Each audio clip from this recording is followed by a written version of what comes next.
Of John and Jim. We will keep our eye, of course, on the Padres wrapping up the series, as Jim just told you about, in San Francisco. We're getting you ready for the NBA Finals as well. And if you missed our conversation with Kurt Heelan, who works over at NBC Sports, you'll hear that coming up later this hour. There's a lot to react to. We can get into yesterday, but of course now it's today, and the Padres are underway. I do want to get to Manny. You just mentioned his 350th home run. Kind of, we do this every once in a while. I do it all the time. I just sometimes look at Manny's numbers, Jim, and I'm like, they're really, really gaudy regular season numbers. But there's kind of a however in there, which is Manny's numbers are going to be there. He'll likely hit 500 home runs. You just said he hit 350. I mean, 20 a year times 7 years, he'll get to 500. He'll likely get to 3,000 hits. But he hasn't been the postseason performer that would back up his regular season numbers. Like his regular season numbers, Jim, are going to be some of the best ever by a third baseman. He might have the gaudiest numbers ever for a third baseman, but he hasn't yet done it in the postseason. I know it's probably a larger conversation, but with the game going on, it's an interesting dichotomy, isn't it? Manny Machado has been unbelievable. Future arguably first ballot Hall of Famer, but he still has a lot to show for it in terms of not coming through as of yet in the postseason. That's the last thing that he needs to check off the list. MVPs in baseball, like it's not the end all be all to making the Hall of Fame. Agreed. There's how many players are in the Hall of Fame that have not won an MVP? A ton of position players. Yeah, same thing with pitchers though. Maybe pitchers, Cy Young, that's a big thing. Yeah, Cy Young's a big thing. No, you're right. What percent of Hall of Famers don't have MVPs that are position players? I bet a decent number. I would say a decent number too. Yeah. Yeah. Like I just off the top of my head, because we talked about him yesterday, like Scott Rowland's a Hall of Famer. He never even got close to winning an MVP. 100%. So the last box to check off for Manny Machado, you're right, is that postseason success. And he hasn't had it yet. So, if he keeps playing like this, he'll get another opportunity though this year, because then he'll lead the Padres to the postseason, because as he goes, the team goes. And today, 2-run home run, but they are trailing in this game. And I feel like that leads into the conversation that we need to have next is about Dylan Cease. 100%. And real quick, by the way, I'll give you maybe the most famous Hall of Famer that never won an MVP, at least locally. Oh, Tony. Yeah. But I mean, the numbers are the numbers, and nobody ever says, well, Tony never won an MVP. I'm glad you mentioned Dylan Cease. So, this game is far from over. Padres may beat the Giants, not going to make their season. They may lose to the Giants, won't end their season. Dylan Cease, you brought this up last night, has not had one dominant outing all year. This is his 13th start. That includes today. He has not had an outing, you brought this up, where he has held an opponent scoreless for the entirety of the outing. We're not saying like a 9-inning shutout. We're saying he hasn't gone 6 shutout innings as of yet this year. He's heading into a free agent walk-off season. He's had a fine year. I mean, it's nothing special at all. He's not pitched like an ace at all. His overall numbers coming in, 4.66 ERA. He's been very average this year. How do we explain Dylan Cease, who has just not been sharp basically all year? He's been good at times, but by and large, it's certainly a below average season for a quote unquote ace. I would describe it as very mid. Very mid. Very mid. Yep. And for a guy that they really need to step up and be the ace in the absence of Yu Darvish and now Michael King, these performances are just not going to cut it, man. Because now you're putting more pressure on guys like Nick Pivetta and the back end of your rotation with Ryan Berge, Stephen Kolek, and Randy Vasquez. That's just not fair to them, because that's not their job, is to go out there and put up zeros every single outing. Dylan Cease's job is to go out there and put up zeros in majority of your outings. Last year, he finished 4th in Cy Young voting. He was a top 4 pitcher in the National League. A real ace. Yeah, now his ERA might not have shown it. True. But he put together some stretches last year where he was dominant, including the no-hitter.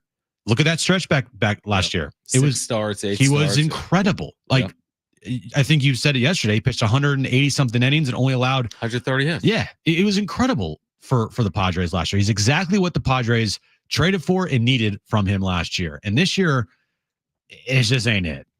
Right now, at least. I wonder, honestly, part of me wonders why. Like, what is actually going on right now with Dylan Cease? He hasn't had near the command he had a year ago. He hasn't had near the dominant stretches. He's even had a couple of starts where you're like, how is this even possible from a pitcher of Dylan Cease's caliber? Today, he's given a lead against an anemic Giants offense. He's given a 2-run lead by Manny Machado. That's a huge hit against Robbie Ray, who's a terrific left-handed pitcher. So he's given a multi-run lead, and he immediately gives it up. And again, this game's far from over. It's only the 5th inning, but it is time for a serious conversation about Dylan Cease. If you're not going to have Joe Musgrove, and if you're not going to have Yu Darvish, and if you're not going to have Michael King, Dylan Cease has to be the guy.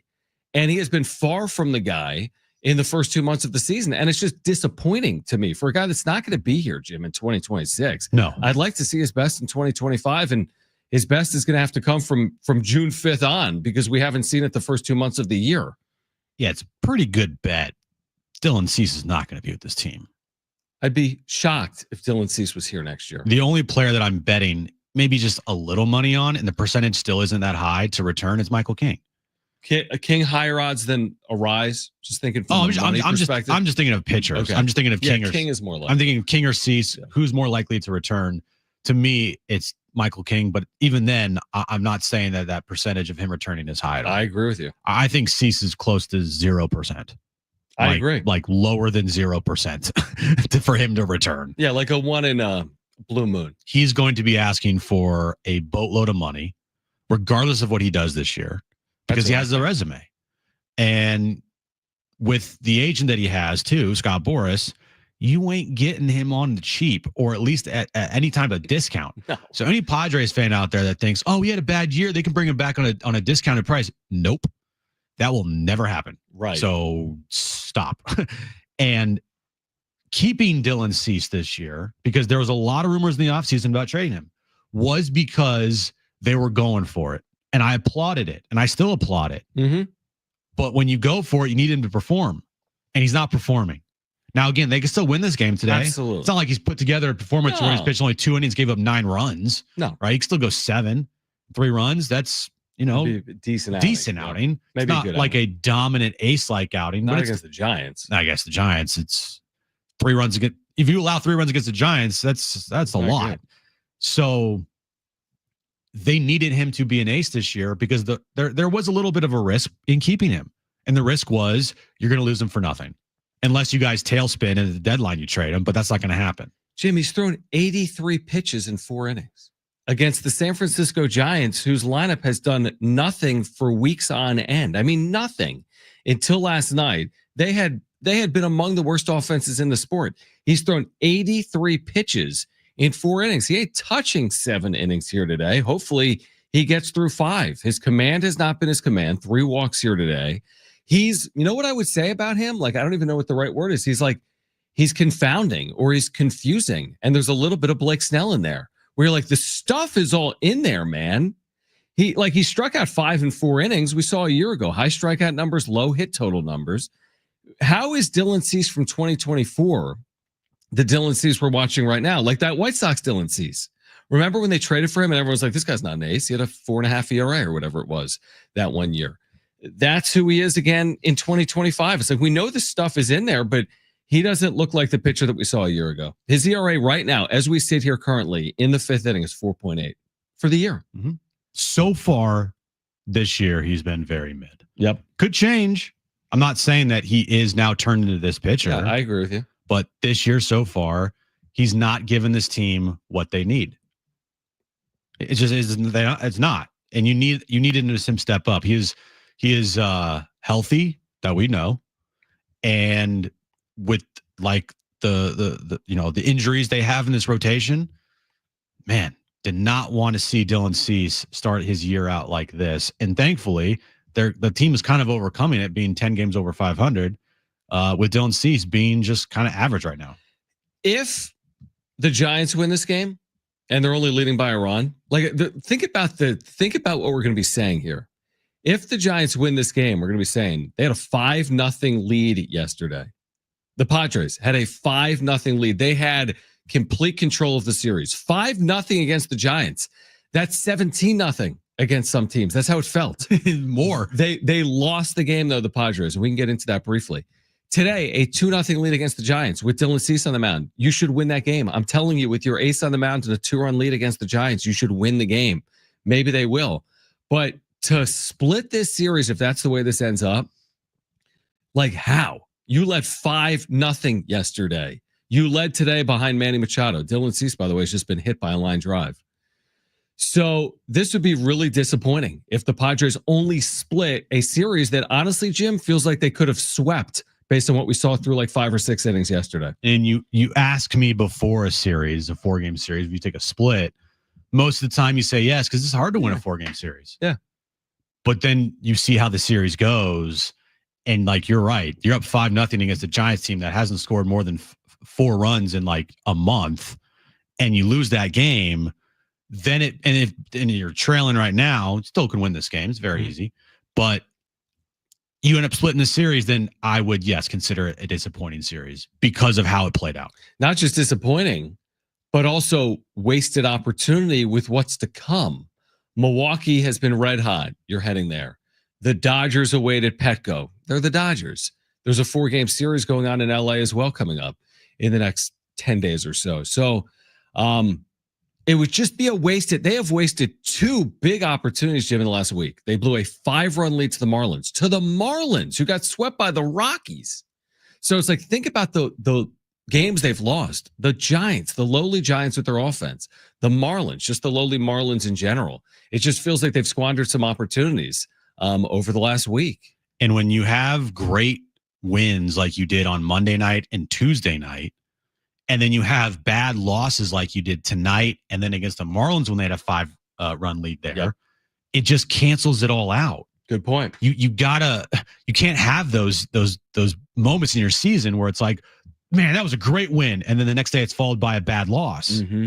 Like, you can't do that because you need to stack up those good wins that you have and make them actually count, and not have them be negated by the following day when you have a 5-run lead and you lose 6-5.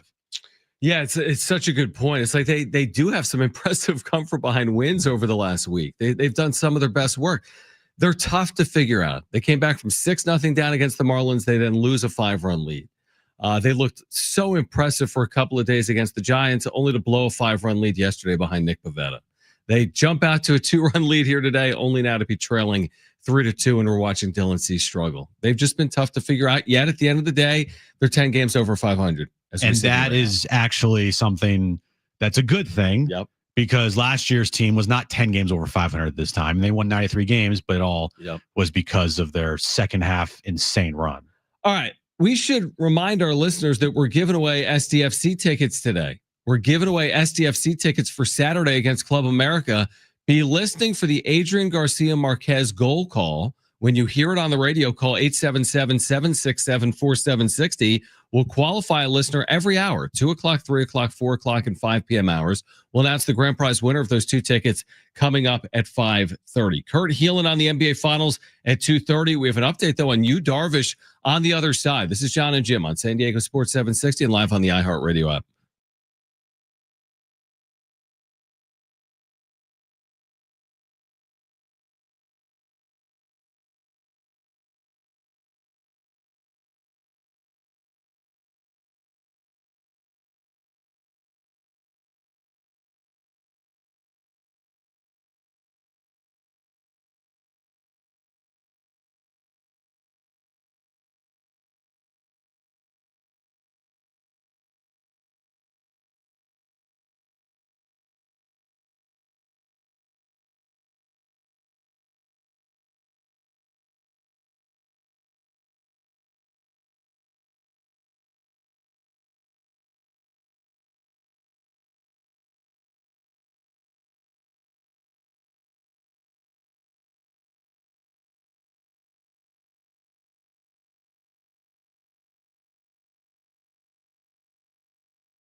All right, there is an iHeartRadio app, and Yes, you John. can download it. So it's on your phone. Like there's an app store, Jim. Let me walk you through it. And in the store, All different right. things. Like you could get like a special calculator. Yeah, walk me through how to download or apps. like, have you like like video games we used to play as kids? You can now put the video game on your phone. Wow, breaking news. Or you can like have like photo editing, quote unquote, apps. Wow. But there's also an iHeartRadio app. And on there, you can listen to John and Jim and San Diego Sports 760. So put us in your presets and download this app. Pretty neat, right? This new app with presets and put us in your presets. San Diego Sports 760. Yeah. Wow, look at that lineup. Wow, look at that lineup of presets that you have. You know, app like short for application. Oh, yeah. Exactly. That makes sense. I thought it was appetizers. No, application, I think. Oh, all right. So let's think about this for a second. Joe Musgrove, we knew he was gone for the year. That's not a news story, just like the apps. The Yu Darvish injury has been ongoing. The Michael King status moving forward is uncertain. We just saw Dylan Cease get hit on the small of his back by a 104. Was that a back or his arm? It was a piece of his arm and a good portion of his back, I think. Brent, what did you think? You saw the replay. Maybe little kidneys. Yeah, kind of like the kidney area, like lower back side of arm, maybe as well off ricochet.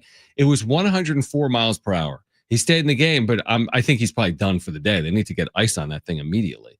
So who even knows if he makes his next start, right? He just got hit by a 104 mile per hour line drive. So you got pitching injuries everywhere. Here's the update on Darvish from Kevin Acee today.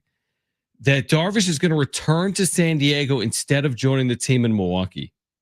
He plans to throw a bullpen at Petco tomorrow or Saturday.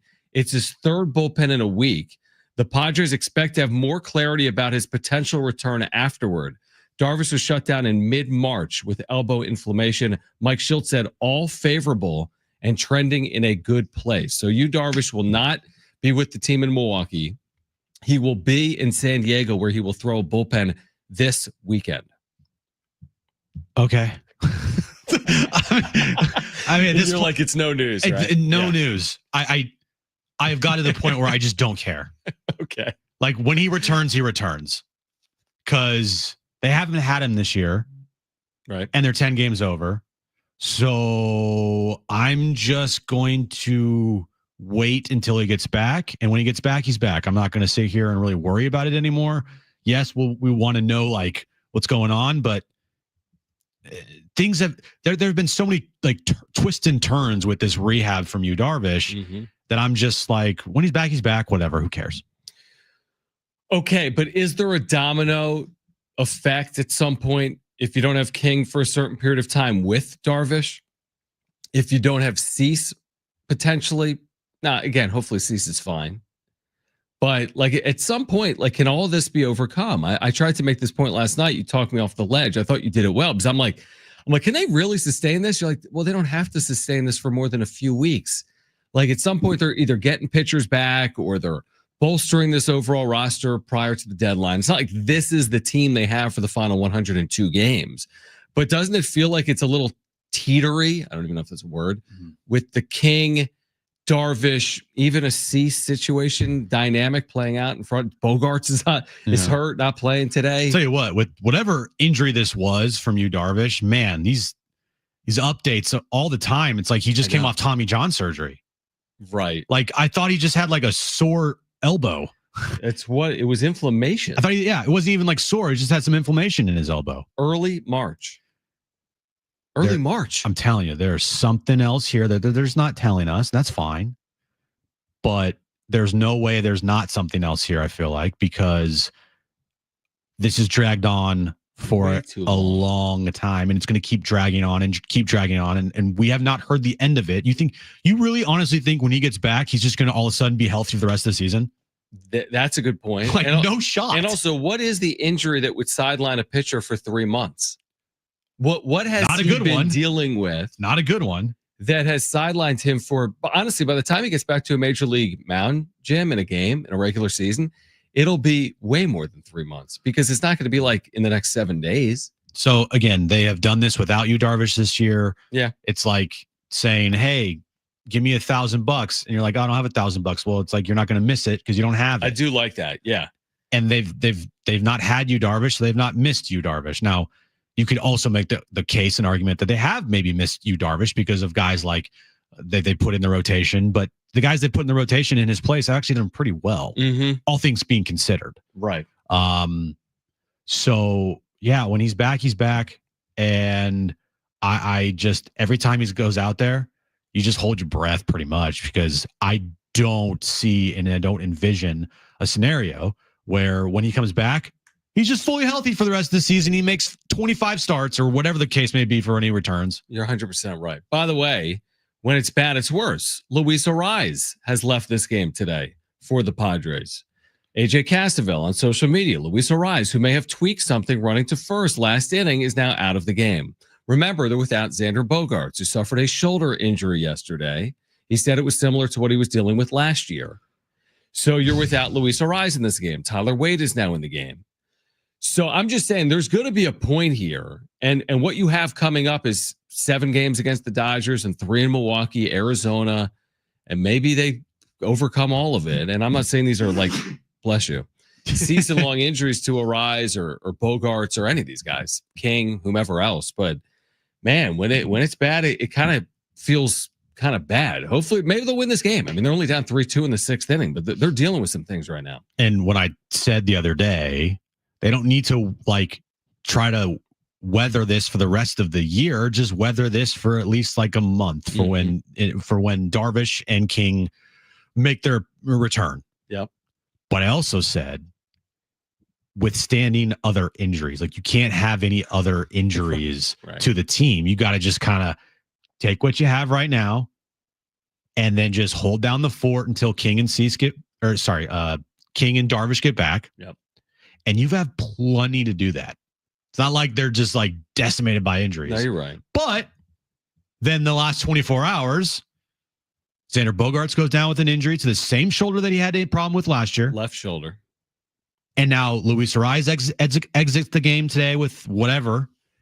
And, oh, by the way, Dylan Cease, his pitch count was up, but he also left the game as well the following inning or the half inning after he got hit either in the back or the arm with a pitch. Or both. And he was hit by a pitch that went 104 miles per hour off the bat. We'll have updates. Be listening for that goal sounder. When you hear it, call 877-767-4760 for a chance to qualify to win 2 free tickets to see SDFC Saturday at Snapdragon Stadium. We'll turn our attention to the NBA Finals on the other side with Kurt Heelan from NBCSports.com. This is John and Jim on San Diego Sports 760 and live on the iHeartRadio app.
All right, this update is brought to you by WhatsApp. We'll start with the Padres.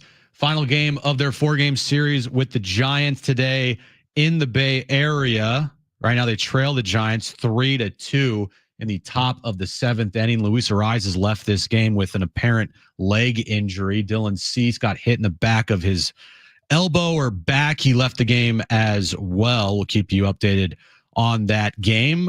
NBA Finals, Game 1 tips off tonight in OKC. Pacers and Thunder, 5:30 tip time there. Wondering what a personal message with your credit card number has in common with way too many pictures of your dog? Well, they're both private because on WhatsApp, your personal messages are yours. No one else can see or hear them, not even them. WhatsApp, message privately with everyone.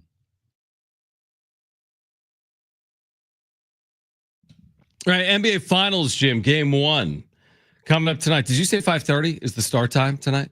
Yes, 5:30. Okay, 5:30 is the start time. We caught up with Kurt Heelan, NBC Sports, earlier in the week to talk about this matchup between the Pacers and the Thunder. And we started the conversation by asking if he prefers the new guard, which we're seeing this year in the finals, or the old guard. Yeah, it is a changing of the guard kind of year. What I really want to see is high-level basketball, which theoretically you should get in the finals anyway. Yeah. But there's been more of that from the young guard lately. And I think that this is a matchup that just pairs better. These are two kind of teams that frankly want a little chaos. They want to play up tempo. They want to force turnovers. They want to have this kind of up and down, more exciting game. And in a lot of ways, to me, that's a little more exciting than, look, last year we had bigger names and bigger brands, right?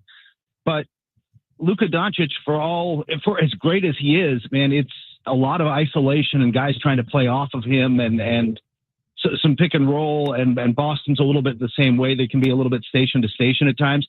I think this is going to be more entertaining basketball. So I'm kind of excited about that. And, maybe, just maybe, guys, the NBA should have tried to promote some of the young stars more during the season. Hypothetically.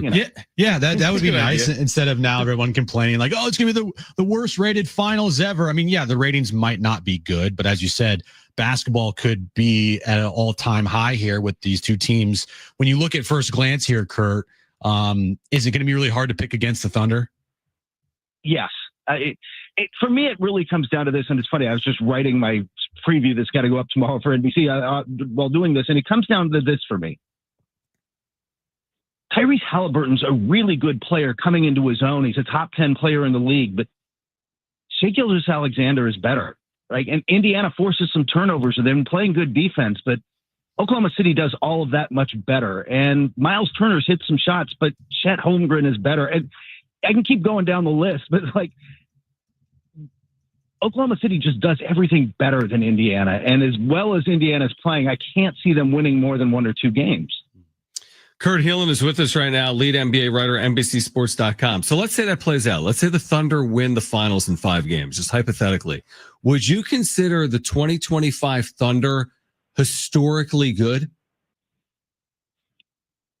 That's a good question, because they are statistically. Yep. But it's. I have trouble doing that with teams that are that I don't know, how should I put this, that are one-offs, and I don't know that this team is going to be a one-off because they're so young and they aren't even up. Everybody's dealing with the second apron of the luxury tax. They're not there yet because Jalen Williams and Chet Holmgren, guys, remember, they're on their rookie contract still. Yeah. This is they have built this team fast and it's really thrived. So they're not there yet. I guess what I would say is I just have trouble putting them there yet because I'm not ready to go there with the Thunder yet. But I might look back on that differently in 3 or 4 years. So if the Pacers have a chance to win this series, what do they need to do against the Thunder, hypothetically here, to give them the best chance? First off, don't turn the ball over, which they don't do. Tyrese Halliburton's really good with the ball. As a team, they don't turn the ball over. It's one thing to say that, though, and it's another to do that against the Thunder defense when they're swarming. Right. They're going to have to hit mid-range shots and have to hit a lot of corner threes. They're going to have to really hit the opportunities they get. They're going to have to shoot at a high level. And you're going to have a huge series from Nemhard and Neesmith defending Shea. Like, you're going to have to force other guys to beat you and then hope that, well, Jalen Williams kind of stepped up last series and had some big games. That might happen, but you've got to force that over letting Shea beat you, because they played twice this season and Shea scored 78 combined points on a ridiculous shooting percentage in those games. If that happens again, it's not going to last that long. I heard the most ridiculous stat. I'm sure you're aware of it, Kurt. I think they just popped it up on the bottom line when, Jim, you were away last week. Oklahoma City against the Eastern Conference this year. Have you seen this, Jim? No. Is 29-1. So I'll ask it the other way, because I said if Oklahoma City wins it, is it a historic season? If Indiana wins it, is it a historic upset? Absolutely. Yes. I think it is, just because this is a 68 win powerhouse team. So this is that has just motored through the playoffs, by the way. Denver obviously took them 7. So I guess motored might be a strong word, but Denver might go into this postseason now feeling a little differently than they did after the season ended, because they're like, maybe we were the second best team. So I think it would be a historic upset. I think it would be, just because, the Pacers were the 4 seed and they weren't really seeming that threatening going into the postseason, and at least not on the level of the teams at the top of that conference. If they were to pull this off and go all the way, it would be one of the biggest surprise since 2004 when the Lakers lost to the Pistons, and that Pistons team was pretty good, man. Yeah. Kurt, I want to go back to the Eastern Conference Finals, and I think we can all agree if the Knicks ended up making the finals, they would have had like 0 shot against the Thunder, the way the style they play. So it depended on Jalen Brunson, but getting to the finals would have been a huge deal for the Knicks. They haven't been in forever, right? So was this how big of a missed opportunity was this for the Knicks with home court? The number 1 seed upset. They upset the Celtics. Tatum goes down. How big of a missed opportunity was this for the Knicks just to get to the finals? Yeah, this would have been their first time in the finals since the movie The Matrix was in theaters. Yeah, it's been a while. Yeah. It was here's the thing. I think it was a big blown opportunity, because I'm not sure they're going to get another one. Yeah. Even in next year's East, which is without Jason Tatum, without Damian Lillard for much or all of the season, feels a little more wide open, especially if Giannis goes west. Guys, is it just me, or does it feel like we saw the best of the Knicks? Let's put it this way. Do you think they can do this with Towns and Brunson as their 2 best players? Probably not. They need maybe more. Yeah, I think they need more around them, and they've got to get Tibbs to buy into, finally forced to in the last couple of games. He started playing Landry Shamet and some guys off the bench, and it worked. They've got to get him more talent off the bench, get him to trust it, and that team's got to become much better defensively around Towns and Brunson, because I don't think we can expect them to suddenly start defending really well. And Towns's defensive weaknesses were on full display in Game 6. He was just not good on that end of the floor. And if you're going to win with those 2 guys as your best players, then you're going to have I don't want to say a better version of Mitchell Robinson, the best version of Mitchell Robinson, but you've got to have him out there more than 20 something minutes, a couple, 20, 25 minutes a game. I just don't know that they're going to be able to put all that together fast enough in an East where the Pacers are good and the Cavaliers will probably figure some things out. And by the way, teams like Orlando are climbing and Detroit is climbing, and it's not going to be it's a down year, but I don't know that the Knicks are going to be good enough to pull this off. I feel like they missed their window. Kurt Heelan with us right now, lead NBA writer, NBCSports.com. You mentioned Giannis. We may have asked you this when you were on with us a couple of weeks ago, but do you see any front runners or right fits for Giannis this summer? So here's the buzz that's kind of going around. That he's going to look at the situation and maybe not move. And I'm not all the way there yet. I think he's still more likely than not. But his problem is the teams that can offer the best offers and frankly would become instant contenders out west, San Antonio or Houston, both great fits.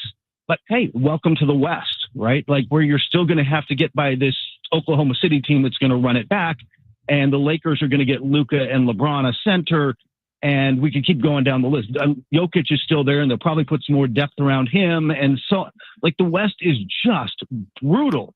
And so, is that where you want to go? If the answer is no, if you want to stay in the East, then you're going to decimate whatever team you go to. It's going to be Carmelo Anthony to the Knicks. Well, we don't have anything left to put around you, but we got you. So congratulations. Like, so I'm just not sure. Toronto has become an interesting name. They would go all in and they could put him with Scotty Barnes and maybe that starts to work, but that name's come up a lot. But if he stays in the East, I'm not sure. He could try to force his way to the Knicks, but that or something. But like, I'm not sure what that trade looks like, and you're getting 3 or 4 teams involved, and it's just kind of messy. Yeah, it's going to be a fascinating summer when it comes to Giannis, obviously, but we're looking forward to the NBA Finals Game 1 getting underway on Thursday night. Kurt, we really appreciate your perspective. Again, for our listeners, make sure to check out his work, NBCSports.com. And Kurt, enjoy the finals and look forward to catching up again soon, all right? Thanks, Kurt. Yeah, I got to say, as somebody who's traveling with the finals and leaves tomorrow, I kind of was rooting for the Knicks because I'd rather spend a week in New York than Indianapolis, but here we are. How is the travel? Is a direct flight to both Indy and okay? Like, how is it? I don't want to go like too far down the "this is great radio" road, but right. There is not a direct flight from Indianapolis to Oklahoma City. Wow. Oh. In fact, I'm connecting because the times work better for me. I'm actually connecting through Charlotte. Oh, I had never even thought which is about not exactly direct.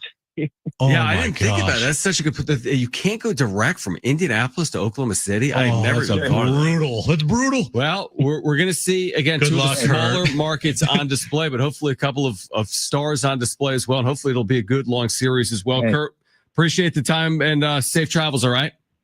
I'm sure I can find a good steak in Oklahoma City. It's going to be all right. All right. That was from Monday, by the way. If he leaves tomorrow, he might miss game 1. He'll definitely miss game 1. And also, and Tom Thibodeau's been fired. Yeah, Tom Thibodeau is not the head coach of the Knicks anymore. Maybe they'll bring him back. All right. On the other side, we are living in a world where the Chargers are coming back to San Diego for training camp. What? True story. We'll explain more on the other side, plus reaction once the Padres and Giants go final. That game is in the 7th inning. Giants leading the Padres 3-2. Be listening for that goal call. When you hear it, call 877-767-4760 for a chance to qualify to win 2 free tickets to see SDFC this Saturday night at Snapdragon Stadium. John and Jim, San Diego Sports 760, live on the iHeartRadio app.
All right, San Diego FC back Saturday night taking on Club America, Snapdragon Stadium. The match is not televised. You can hear it exclusively right here on San Diego Sports 760. Pre-match coverage at 6:30. It'll get underway at 7 p.m. Be listening for that goal call. And when you hear it, call 877-767-4760. We're qualifying listeners every hour. And one of our qualifiers will announce as the grand prize winner of 2 free tickets for that match coming up at 5:30. Padres and Giants are through 7. Giants hold a slim 3-2 lead to the top of the 8th inning. Padres trying to win a series in come from behind fashion here this afternoon in San Francisco. Otherwise, it's a split, and they're off for Milwaukee regardless to begin a 3-game series. Another one-run game. Pretty soon, if they keep playing one-run games, Kevin's stat of 21 and 11 in one-run games will actually be accurate. Okay, we didn't talk about that here. Brent doesn't even know about this. And this is one of those things. It happens. Yeah, I said a big talking point for me yesterday was the Padres are 21 and 10 in one-run games.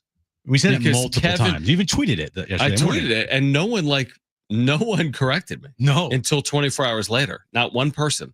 When they put it on television. When they put it on TV. So Kevin put on Monday when they won a game, they were 20 and 10. Then they won another. They were 21 and 10. So we talked about it yesterday. Kevin, even in our conversation yesterday, referenced their 21 and 10 record in one-run games.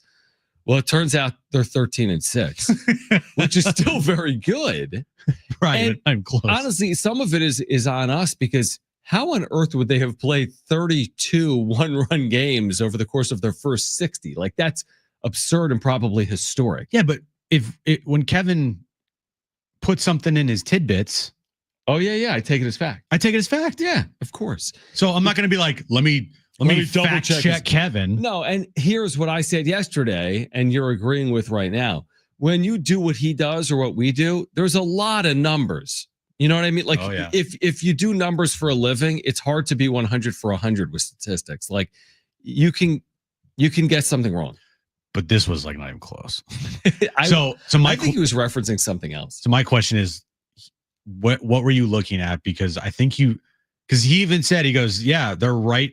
They're first ahead of the Cleveland Guardians, who are 18 and 8 in one-run games. And they weren't. And the Guardians have only played, I checked the other night, they've only played 13 one-run games this year. So he is looking at a different stat that's completely different. Or maybe he's adding from last year. Because I read it 3 times to see if it was, they're 21 and 10 and dating back to last, September 1st or whatever. But it wasn't there. Well, you win some, you lose some. They're still very good in one-run games. Right. They're 13 and 6, even with last night's very good one-run record. But interestingly, we're in another one-run game where it's 3-2 Giants right now in the 8th inning. So we'll see who wins. Padres trying to do so and come from behind fashion. We received word within about the last hour, this was a Pro Football Talk, that the Chargers have announced 2 training camp appearances by the team back in San Diego. Now, this will be in late July. They'll both be at Torero Stadium, where Jim Harbaugh used to coach the Toreros back in the mid-2000s. One of these 2 practices will be exclusive to active duty service members, veterans, and their families. The other will be exclusive to Charger season ticket holders. But the Chargers, who last played in San Diego in 2016, will practice back-to-back days in San Diego in 2025. What's your reaction to that? Meh. I know we're talking about it right now, but it will be such a non-story in this town. I feel like it will be mentioned and then people will move on. If the Chargers were holding training camp anywhere, it'd be a huge story. Hey, come season ticket members here or celebrating the military and this. I mean, wait, say that you're saying if they were still here? They were still here. Yeah, I got you. Yeah, if they were still here, it's a big deal because it's the start of training camp and Charger fans are excited. Absolutely. But you're saying now 8-9 years later to hold 2 practices here, no one even what's the date? July 22nd and 23rd. July 22nd. You're wondering who the Padres are playing them? Yeah, I'm just looking at this real quick. So July 22nd. Was that during the All-Star break or near it? No. Okay, the week after. Oh, it's near, but so July 22nd, the Padres will be on the road in Miami, 3:40 first pitch. Okay. It's a non-story. Yeah. It really doesn't matter to me. I don't think it matters to many people. It's like just random, just here, and then they're gone, and that's just it is what it is. But does any part of you say kind of persona non grata? Like you're not welcome to do it? Now, again, I the fact that one of the days is for active service members, I think obviously is appreciated. Like no one's critical of that. It's appreciated, but it's also something to hide behind. It is a little bit. It's like you can't criticize us because we're doing this for the military. And then secondly, like I read what you wrote, like we're turning the page. Well, I guess you turned it. So you're coming 9 years later. We're going to have 2 practices at Torero Stadium. Why? What's your reasoning? What's the purpose? I don't know, and I don't really care. The Chargers are so out of sight, out of mind in this town. I feel like that if they tried now, it's like now you're trying. Yeah, exactly. It wasn't like the year after they left, but they're not going to try because Dean Spanos is still in charge of that organization. So how would you describe this level? Like this is like a fake trying. It's like when you're dating someone, like, oh, you didn't even get me something for an anniversary. You just like drove home and got me like a cupcake. Like it's not like you didn't even try. Like a couple years ago when I didn't get anything for Erin for. Yeah, but that was a mistake. Wait, what did you forget to get her something for? Well, she got me like a card and she got me like my favorite candy and she like hand wrote this card and had these like things like set up for me when I got home. For what? The anniversary? For just for Valentine's Day. And you did nothing? Oh, I remember that. That was a really bad idea. Yeah, really bad idea. No flowers. But it still worked. I mean, you got married. I did get married. And you just celebrated your 1 year anniversary. Yeah. But the Chargers coming back to San Diego to do training camp for a couple days. I think it's lame. I just think that no one cares. And it just shows you that like they're just so out of sight, out of mind in this town and nobody cares. Like there's going to be a couple of media people there to cover it, but not like it was in the past. And if the Padres were at home, it'd be just like nothing. And it is nothing. They are nothing. They mean nothing. Yeah. I mean, I think your sentiment is accurate. I do think there's that like underreported fan base that exists. It exists. You know what I mean? Like that it's closeted fan base. Quiet closeted fan base here in San Diego. Yeah. But I get your point. That nobody's like getting upset if they don't talk, if no one talks about the Chargers and no one's gonna sit there and be like, you need to talk about the Chargers more, because guess what? Nobody cares. No, I get your point. It's a small minority now. I agree with you. All right. On the other side, we will have an update for you. Padres threatening in the 8th. Can they tie this game up against the Giants? Plus, be listening for that goal call. When you hear it, call 877-767-4760 for a chance to qualify to win 2 free tickets to see SDFC Saturday night at Snapdragon Stadium. We'll hear from Mike Schilt when this game goes final as well. This is John and Jim, San Diego Sports 760 and live on the iHeartRadio app.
All right, this update's brought to you by Summit Racing Equipment. Padres and Giants, final game of their 4-game series.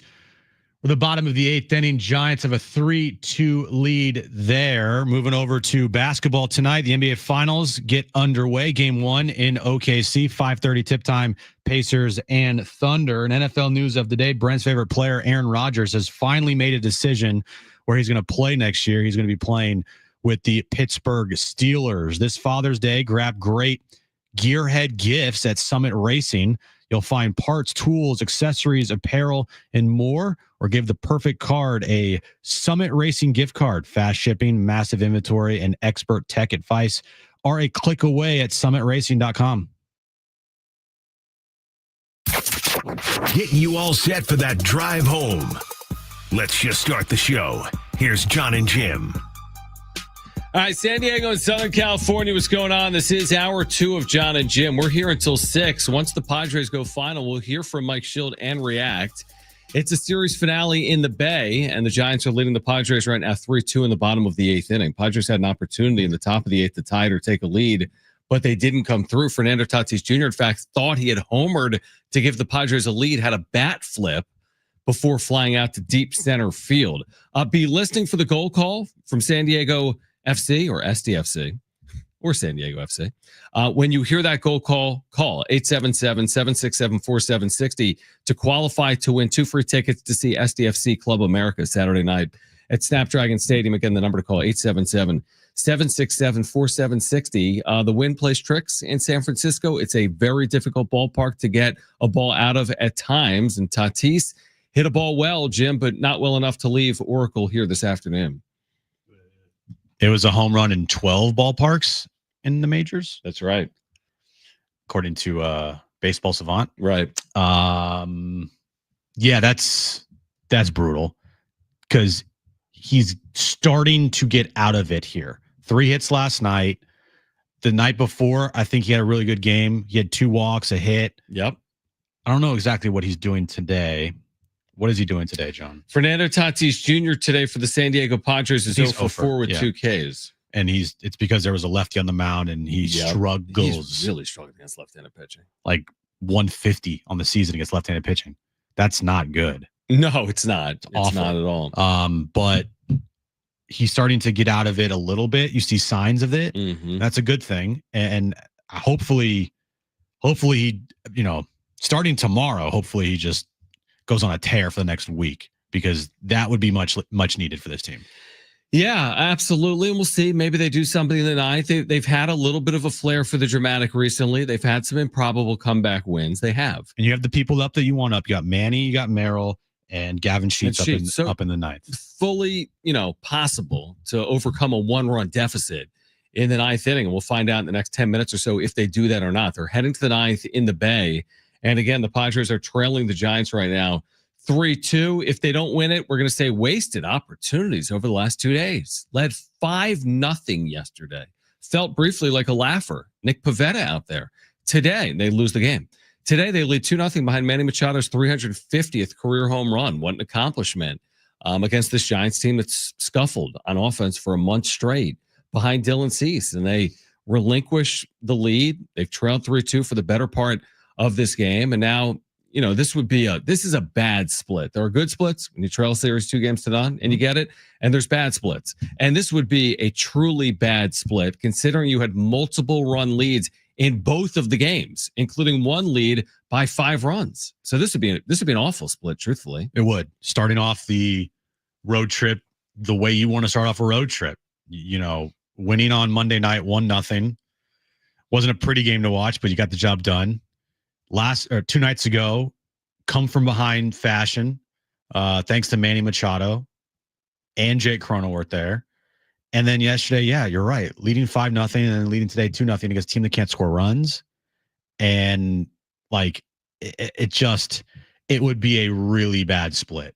It just would. And then you're going to Milwaukee, a team that's just red hot right now, red hot. And then you face the Dodgers on Monday. And we're going to find out post-game about Luis Ariz, or we might find out about Luis Ariz. We probably won't. And same thing with Dylan Cease.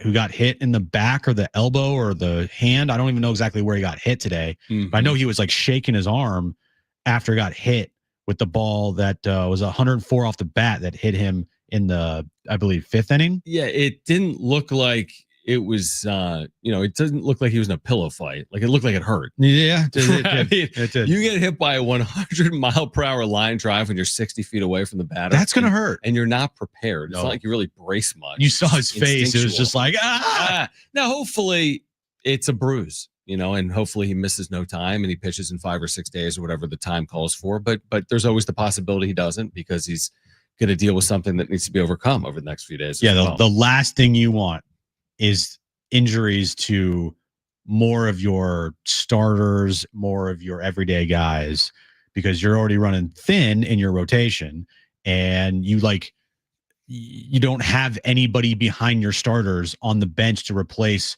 guys like Arise or Manny or Tatis or Merrill, like Tyler Wade. And then same thing with Bogarts. We haven't talked about Bogarts. Not at all. I know. Bogarts, who knows when he'll be back. He's dealing with the shoulder thing. He's like a couple days. Few days, yeah. Few days. Yep.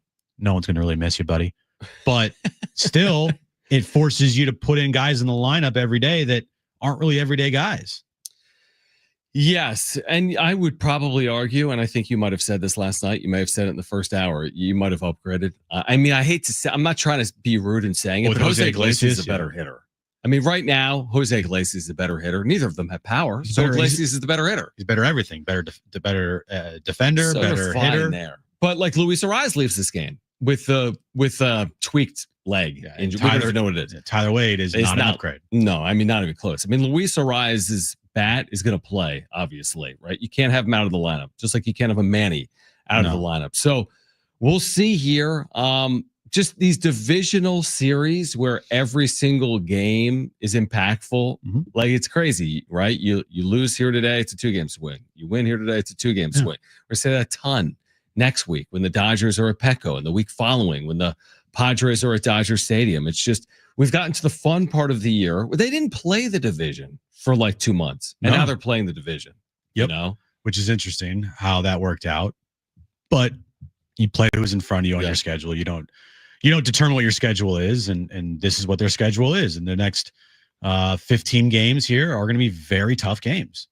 So if they can pull out a win today, man, this would be a great series win. It really would. It really would. You lose today, it feels like it's just a wasted opportunity, missed opportunity, and a bad split. It's funny how baseball plays tricks on your minds like that with so many games. With 162, you can convince yourself of anything, and it's easy to overreact or react or even underreact at times over the course of 162 games. It just is. It's amazing how one game feels like everything, even though obviously it's not on June 5th.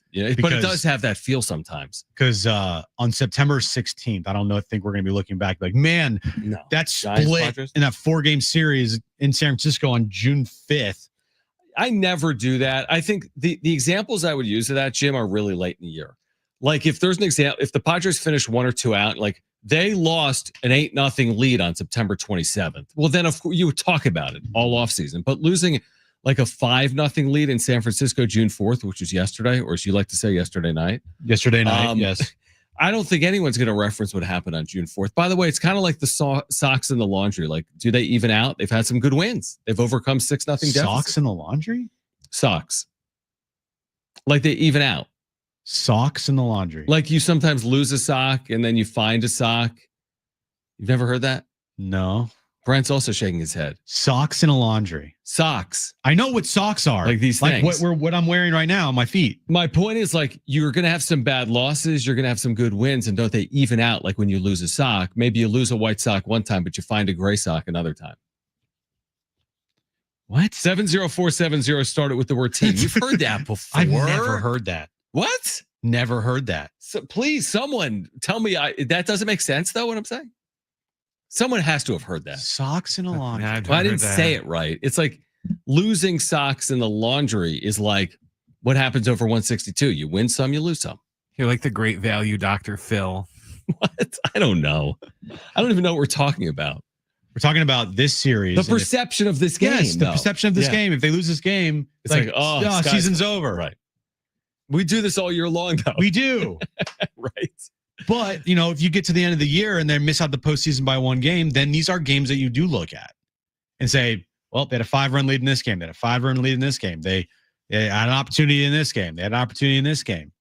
Right. And when you steal games like you did on Tuesday night, and then you lose games that you had 5-0 leads, they just cancel themselves out. Right. And that's tough. You're right. So Hot Talent Lava says great analogy, John.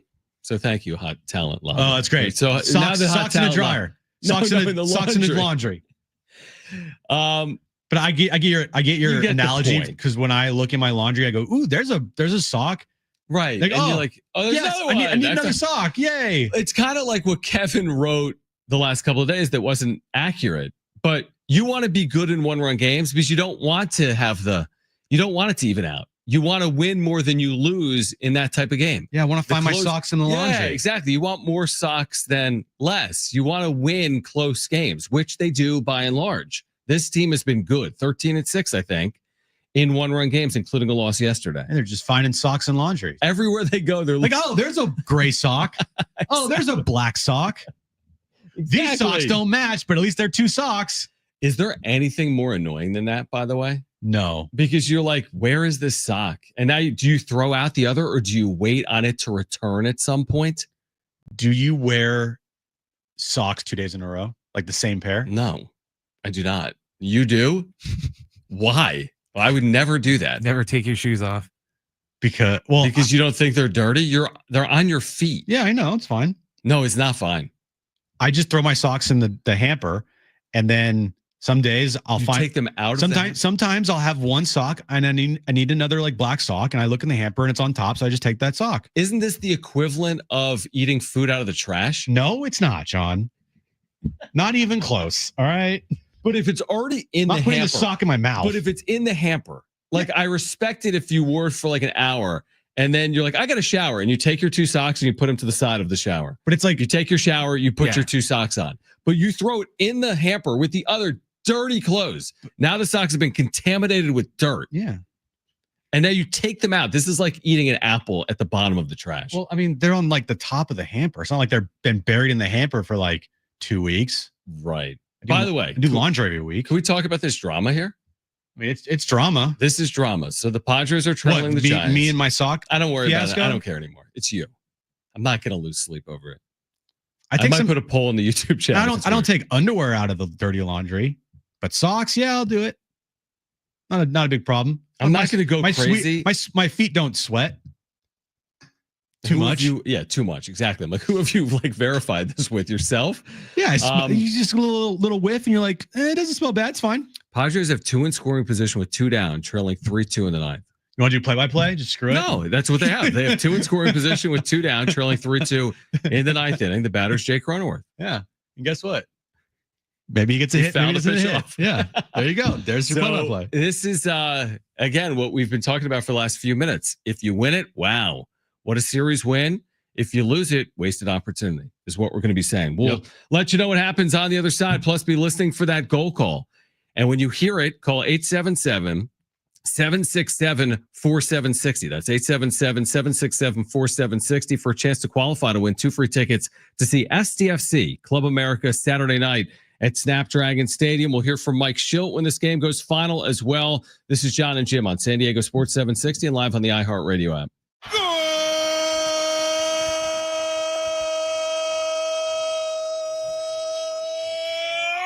Chucky Irving, Chucky Lozano with Chuk, boom!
Padres lost.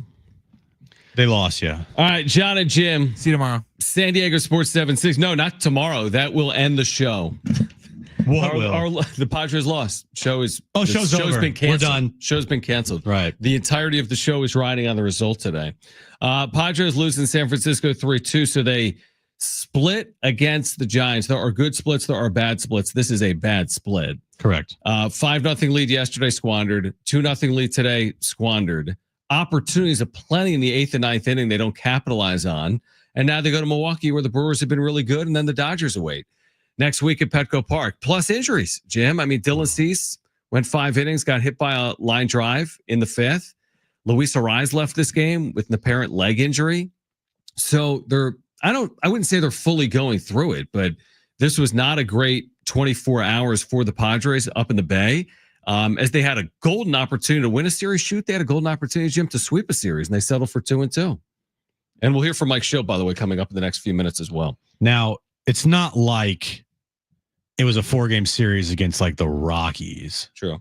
And this outcome happened. Giants are still a pretty decent team, even though their offense, watching them this series, you're like, how is this team like over 500? Any good? Their pitching's really good. Their pitching's really good. Robbie Ray's fantastic. Mm-hmm. Logan Webb's fantastic. They have a really good bullpen. But that being said, Giants are still a competitive team. You know, you are what your record says you are.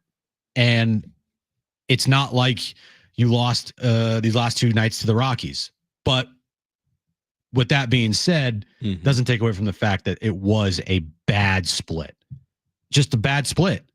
You had golden opportunities last night, especially. Last night's loss was way worse than today's loss. Yep, way worse.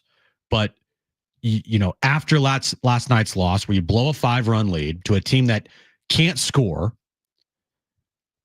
and then today you're expecting to get a really good outing from your starter in Dylan Cease, your quote unquote ace, and he just goes out there and just goes 5 and gives up 3. You're like, what? I think that's the disappointing thing. You may have said it yesterday. I think we both did. Like, we need to see the real Dylan Cease right now in San Francisco for this final game of the series against Robbie Ray. Like, he had to put together that 7-inning 1-run performance. That's what I was asking for.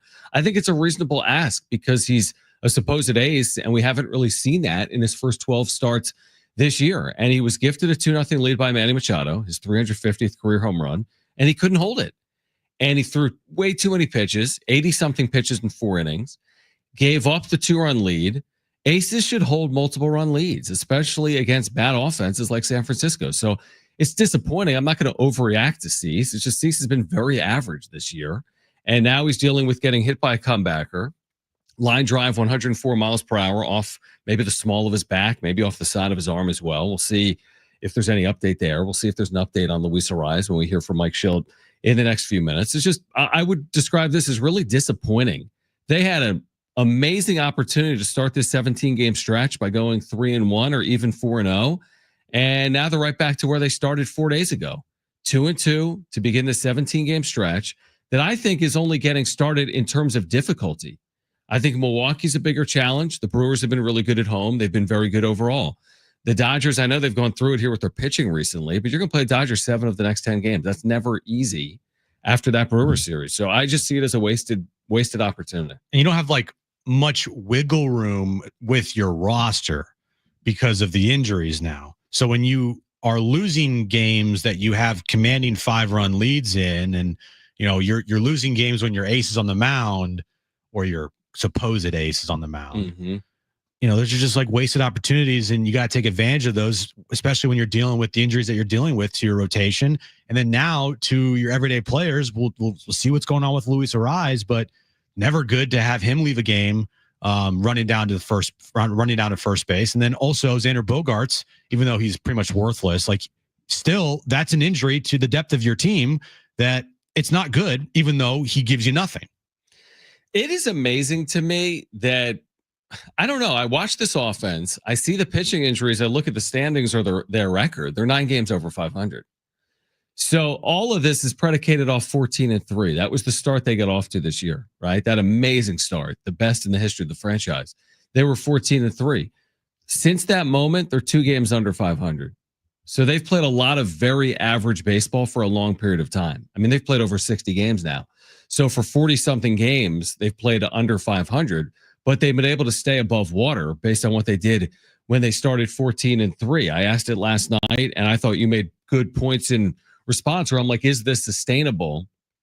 The fact that they're 9 games over 500 with the schedule they have coming up. And you're like, well, they don't have to do this for the next 100 games. And you're right. I think there'll be help on the way. I think they will get healthier.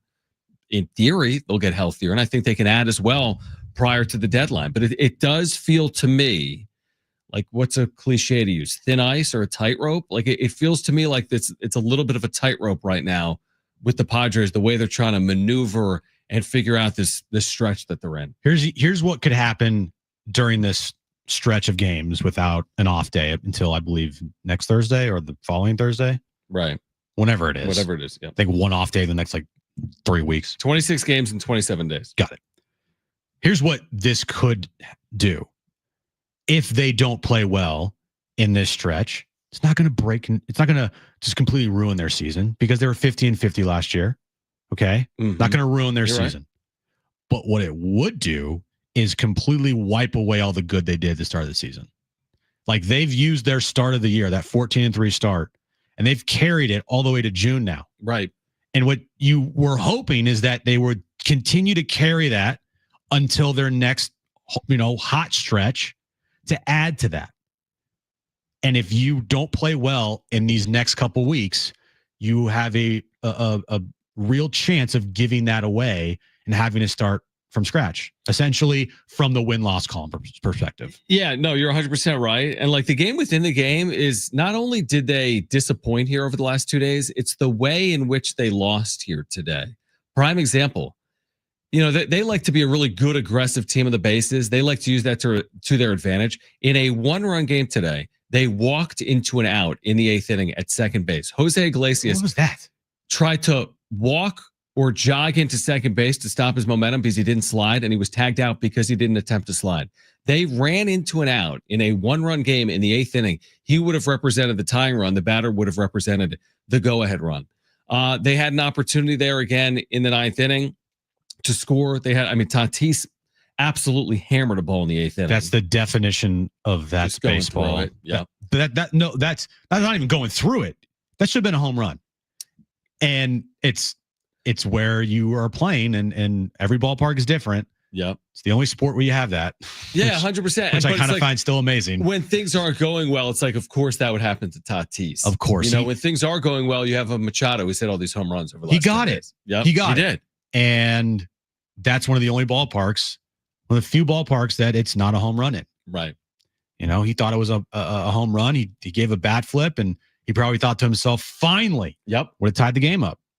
That's not the case. Yeah. So you're right. I mean, there was a little bit of that in there, and Padres again had opportunities the last 2 days, and they don't take advantage. And the 5-0 lead, the 2-0 lead, now on their way to Milwaukee. And we'll see if we can get some injury updates on the other side from Mike Schilt. We'll hear from Mike Schilt momentarily. He's speaking with the media right now. So we'll hear from Mike Schilt on the other side. Be listening for that SDFC goal call. When you hear it, call 877-767-4760 for a chance to qualify to win 2 free tickets to see SDFC Saturday night at Snapdragon Stadium. Other great giveaways here today, but we're reacting to a Padres series split in the Bay. We'll hear from Mike Schilt on the other side of this break on John and Jim, San Diego Sports 760, and live on the iHeartRadio app.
All right, this update is brought to you by Summit Racing Equipment. Padres dropped the final game today to the Giants 3-2. They ended up splitting the series after taking the first two games and having a 5-run lead in last night's game. They now will travel to Milwaukee to face the Brewers for a weekend series there before returning home next Monday against the Dodgers. NFL news of the day, Aaron Rodgers, he has decided, thank goodness, where he's going to play next year. He'll be playing with the Pittsburgh Steelers.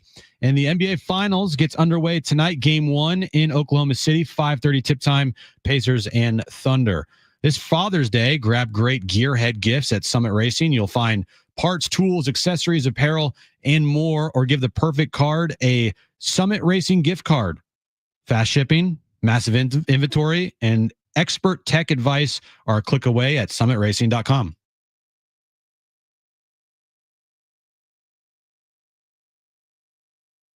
All right, well, we'll hear from Mike Schilt momentarily. He'll have an update, at least on Luis Arraez, to share with our listeners. Padres fall to the Giants in San Francisco to Oracle 3-2 today, behind Dylan Cease, who got hit by a line drive as well in the 5th inning. Later would leave the game, although he stayed in at the time. Luis Arraez left with an apparent leg injury as well here today. So Giants 3, Padres 2. Padres off for Milwaukee, where at last check, the Brewers have been playing some really good baseball. 18-10 at home this year, 34-29 overall. So a test awaits the Padres when they get to Milwaukee to begin that 3-game series on Friday. And then offensively, again, the Padres, we talked about the Giants going through it. Padres have gone through it too. I mean, just 2 runs here today. Yes, they scored 5 runs yesterday, but up and down that lineup, I don't know how many hits they had today. I'm looking 6 or 7 hits overall.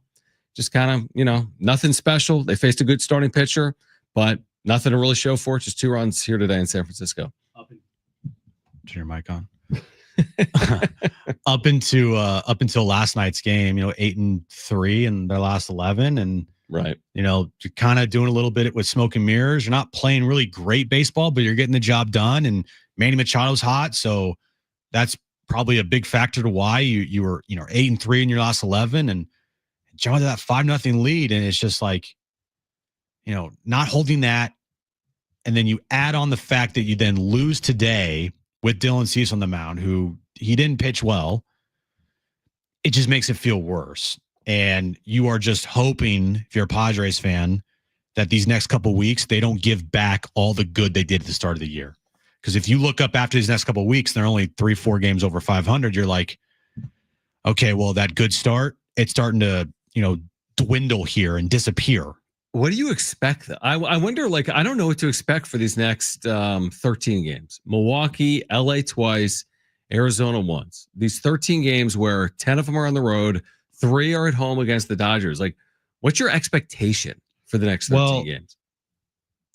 It's been the expectation the whole time is play good baseball. Whoever's out in the field, they got to get the job done. I'm not going to sit here and put up too many excuses for things because they still have Manny Machado out there and Jackson Merrill and Fernando Tatis Jr., even though he's just, going through it right now. But those guys out there still should get the job done. Jake Cronenworth, get the job done. Now, it would be awesome if in the next week or so, AJ Preller made a move to infuse some energy into this club, because there's going to be parts of this stretch here, John, where they're going to look really tired. And maybe it's already happened. But without any off days, and have had so many off days to start their season, there are going to be nights where some guys are just going to have to wear it out of the bullpen because you can't blow through your bullpen too many days in a row. Yeah, you're right. I mean, they went to David Morgan today for 40 pitches for 2 innings. And they had to. Yeah. And he did a great job. He did. I'm sure Schilt raved about him post-game. All right, let's hear from Mike Schilt, then react collectively. Again, we're giving away those SDFC tickets as well. Be listening for the Goal Sounder. We'll qualify a listener every hour, announce the winner at 5:30. But do you know where this starts, Brent? What he's asked about? You don't. Okay. Well, here is Mike Schilt postgame. One-run games. I mean, it was hard fought. The walks hurt us the last 2 days. I mean, not a lot of them, but the ones we gave ended up biting us. The one yesterday that, started off the 2 runs, and then the 2 walks to start the third got us. So ended up scoring. So that was in a tightly contested series, the little things matter. We did a lot of really, really good things. And, it's easy to harp on what, the walks, but, I thought Dylan battled his tail off to get through 5 and, took a heck of a comebacker and looks like he's going to be okay to get through 5. And bullpen was fantastic. And, Manny with a 2-run homer. Back to the series. I mean, it was a hard-fought series, Ace, Dylan's off and on battling the command all year, but also just seems like almost every start is that close. What are you seeing? I would say almost every start because he's had some starts where it's clicked, right? I mean, he's been really good for several starts. So, there's been some, fair amount of starts, including today, where it's grindy, just find the consistency, put bat on his tail off. And then I did think he started to hit his rhythm, had a really clean fourth, really dotting up, spotting up, slider good, fastball where he wanted it. Essentially no chance. But then, pitch count and the comebacker got him in the 5th. Where did that get him? Got him in the forearm. And he was coming out of the game there anyway after 5. No, he was that was going to be it for him. How's the rise to him? He's got the proverbial day-to-day, had a weird movement on the ball down the line, just kind of grabbed in the, back of his knee. Again, not overly concerned, but clearly there is concern to some level, and was to evaluate how he feels moving forward. But we're hopeful just in more of a day-to-day situation, but we'll know more in 24 hours. The ball, when he was running down the line on the grounder? No, it was the ball that went to his left. He made a nice play on in the 4th. And after that, I kind of looked and he saw something and came in. And then when he went to hit, just couldn't get down the line as well as they liked. Manny, 350 homers. I mean, obviously, kind of keeps racking up milestones. What do you kind of make of the way he continues to just be as steady as he's ever been? Steady is a good word. I just like the approach. If he has an at bat or two or a couple, which is hard, there's always a plan for the next one. Then you can just tell what he's doing, how he's doing it, and he's got his approach matching that beautiful swing. I mean, look, that swing he put on Duvall in the 9th. I mean, the homer off Ray. Ray was good, man. I mean, there was some pitching in this series, Jack. Ray was good, scooped him out of there, and stay on top of that fastball away to Duvall is a great sign. So Manny's clearly in a good place. What's Sanders? Go ahead, I'm sorry. No. What's Sanders' status? Similar to Louis, different ailments actually, clearly, but wasn't really available today. Super crazy emergency, maybe get him out there, but we're really intentful to get him a full day, and we're hopeful for tomorrow, but it'll be an evaluation. Understand Lee run down a few Tatis balls. Yeah. What was your view on that one he drove in there? I mean, you know what? We absolutely crushed some balls today. He ran down Toddy's ball yesterday. Jackson, he squared his ball up in the 9th. Toddy crushed the ball in the, same deal. Absolutely crushed. I mean, any other park, any other day, potentially that's, not potentially, it's way gone. But we're playing where we were playing, and we took some really good at bats and didn't have as much to show for the scoreboard. Sounds like you're relatively, maybe optimistic is the wrong word, but day to day for both Bogarts and Arise. Yeah. With both of them dealing with something, could there be a need for a move of some kind, or is it kind of too early to say? I think it's probably too early to say. I think we're optimistic on both, but not out of the woods on either. I think we got our arms around Bogey and what that looks like. I think it's more of a rest situation day to day. Could flare up and be something more serious or stay with him longer. Louis, we're still in the exploratory stage, so I don't want to be too optimistic. But I'm an optimist by nature. What have you learned about Morgan and his outings? You know what? I'm glad you brought it up because it could have gone without saying. If we'd come back and won, we clearly would have rewarded him. But man, gosh darn, what a great job by him. He's not making this thing any bigger than it is. He's going out and trusting his stuff. Fastball's got real life to it. The secondary pitches are what's been really impressive that, it's whether the fastball sets to the secondary, but the secondary with 99 has been really good. I applaud him he's sitting there grinding and getting after it, and he's finishing up his second inning. We got Yuki for the next guy, and him and Chapman getting a battle. And he found a way to win it. So he's done a nice job for us. Yuki getting the clean eighth gave us a chance. Hard fought series, and we'll have to hear splitting. Yes, they did. That is accurate. Grindy series. Nobody asked about Jose Iglesias not sliding at second base. Yeah, like basically the play of the game. One of the plays of the game. Yeah, they ran into an out. They would have had the tying run at the plate with one out in the 8th inning. Correct. So that was pretty big. Very big. You win some, you lose some. or Cronenworth not tagging up on Taddy's home run that wasn't a home run. But that was that was Lockridge. That was Lockridge. But okay. And he would have moved from second to third with 2 outs.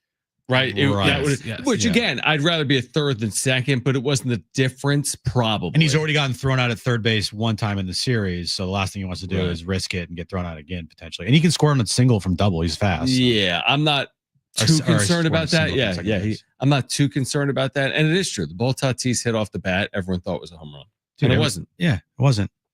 Because you can see when a player gets the ball, he knows. You know that feeling. It's like a golf swing. Yeah. You like pure it. You're like, oh, that's good. I don't know that feeling. You'll never know that feeling. I do on putt. Like when you just hit that thing and it goes through the windmill. Neither of us will know down the hole. Neither of us will know like that pure feeling of a baseball swing at our older age. We're not losers that play like, Speak for yourself. I play. Oh, you do? You play the old person league? No, I watch. Oh, okay. I go out there and watch. I watch my 6-year-old. You play adult league baseball? No, I play 6-year-old. And dress up just like the baseball players? No, my son does. Oh, your son does. He's 6. That's right. That's good. And he's out there, and I play on his team, and I pretend like I'm 6. And I'm raking in that league. I bet you are. Grindy. You're hitting what, like 420? No, 430 probably. Oh, wow. All right, we're going to get your calls on the other side. If you want to weigh in, Padres split the series in San Francisco, had a chance to win it each of the last 2 days, but squandered. We'd love your reaction to that as they're heading to Milwaukee. Then the Dodgers await here at Petco Park. Our phone lines are open, 877-767-4760 if you want to weigh in, maybe vent. 877-767-4760. Be listening for that goal call when you hear it. Call that number for a chance to qualify to win 2 free tickets to see SDFC on Saturday night. This is John and Jim.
Our iHeartRadio Music Festival is back, and you can win your way in before you can buy them. Live performances by Ed Sheeran and The Offspring and more. September 19th and 20th, T-Mobile Arena in Vegas, 2 nights, 1 stage. Listen to win tickets before you can buy them, 9 a.m., 1 p.m., and 5 p.m. for your chance to win, including airfare, hotel accommodations in Vegas, plus $1,000. And our exclusive Capital One cardholder presale starts Wednesday, June 11th at 10 a.m. Padres fall to the Giants, 3-2 in the Bay. They're on their way for Milwaukee. Our phone lines are open, 877-767-4760. Can I just say this? No. Okay. Yes, you can. No, you can. I'm like, I'll just leave. Yeah, what do you got? Martin Maldonado might be, actually, take out the might be. Martin Maldonado is the worst baseball player in the sport. So today you're just going to unload on Maldonado. It's not today is the day. No, I'm just for this segment, not for the rest of the show. Okay. Just for this segment. Next segment, we have things to talk about with Xander Bogaerts. After that, we'll figure it out.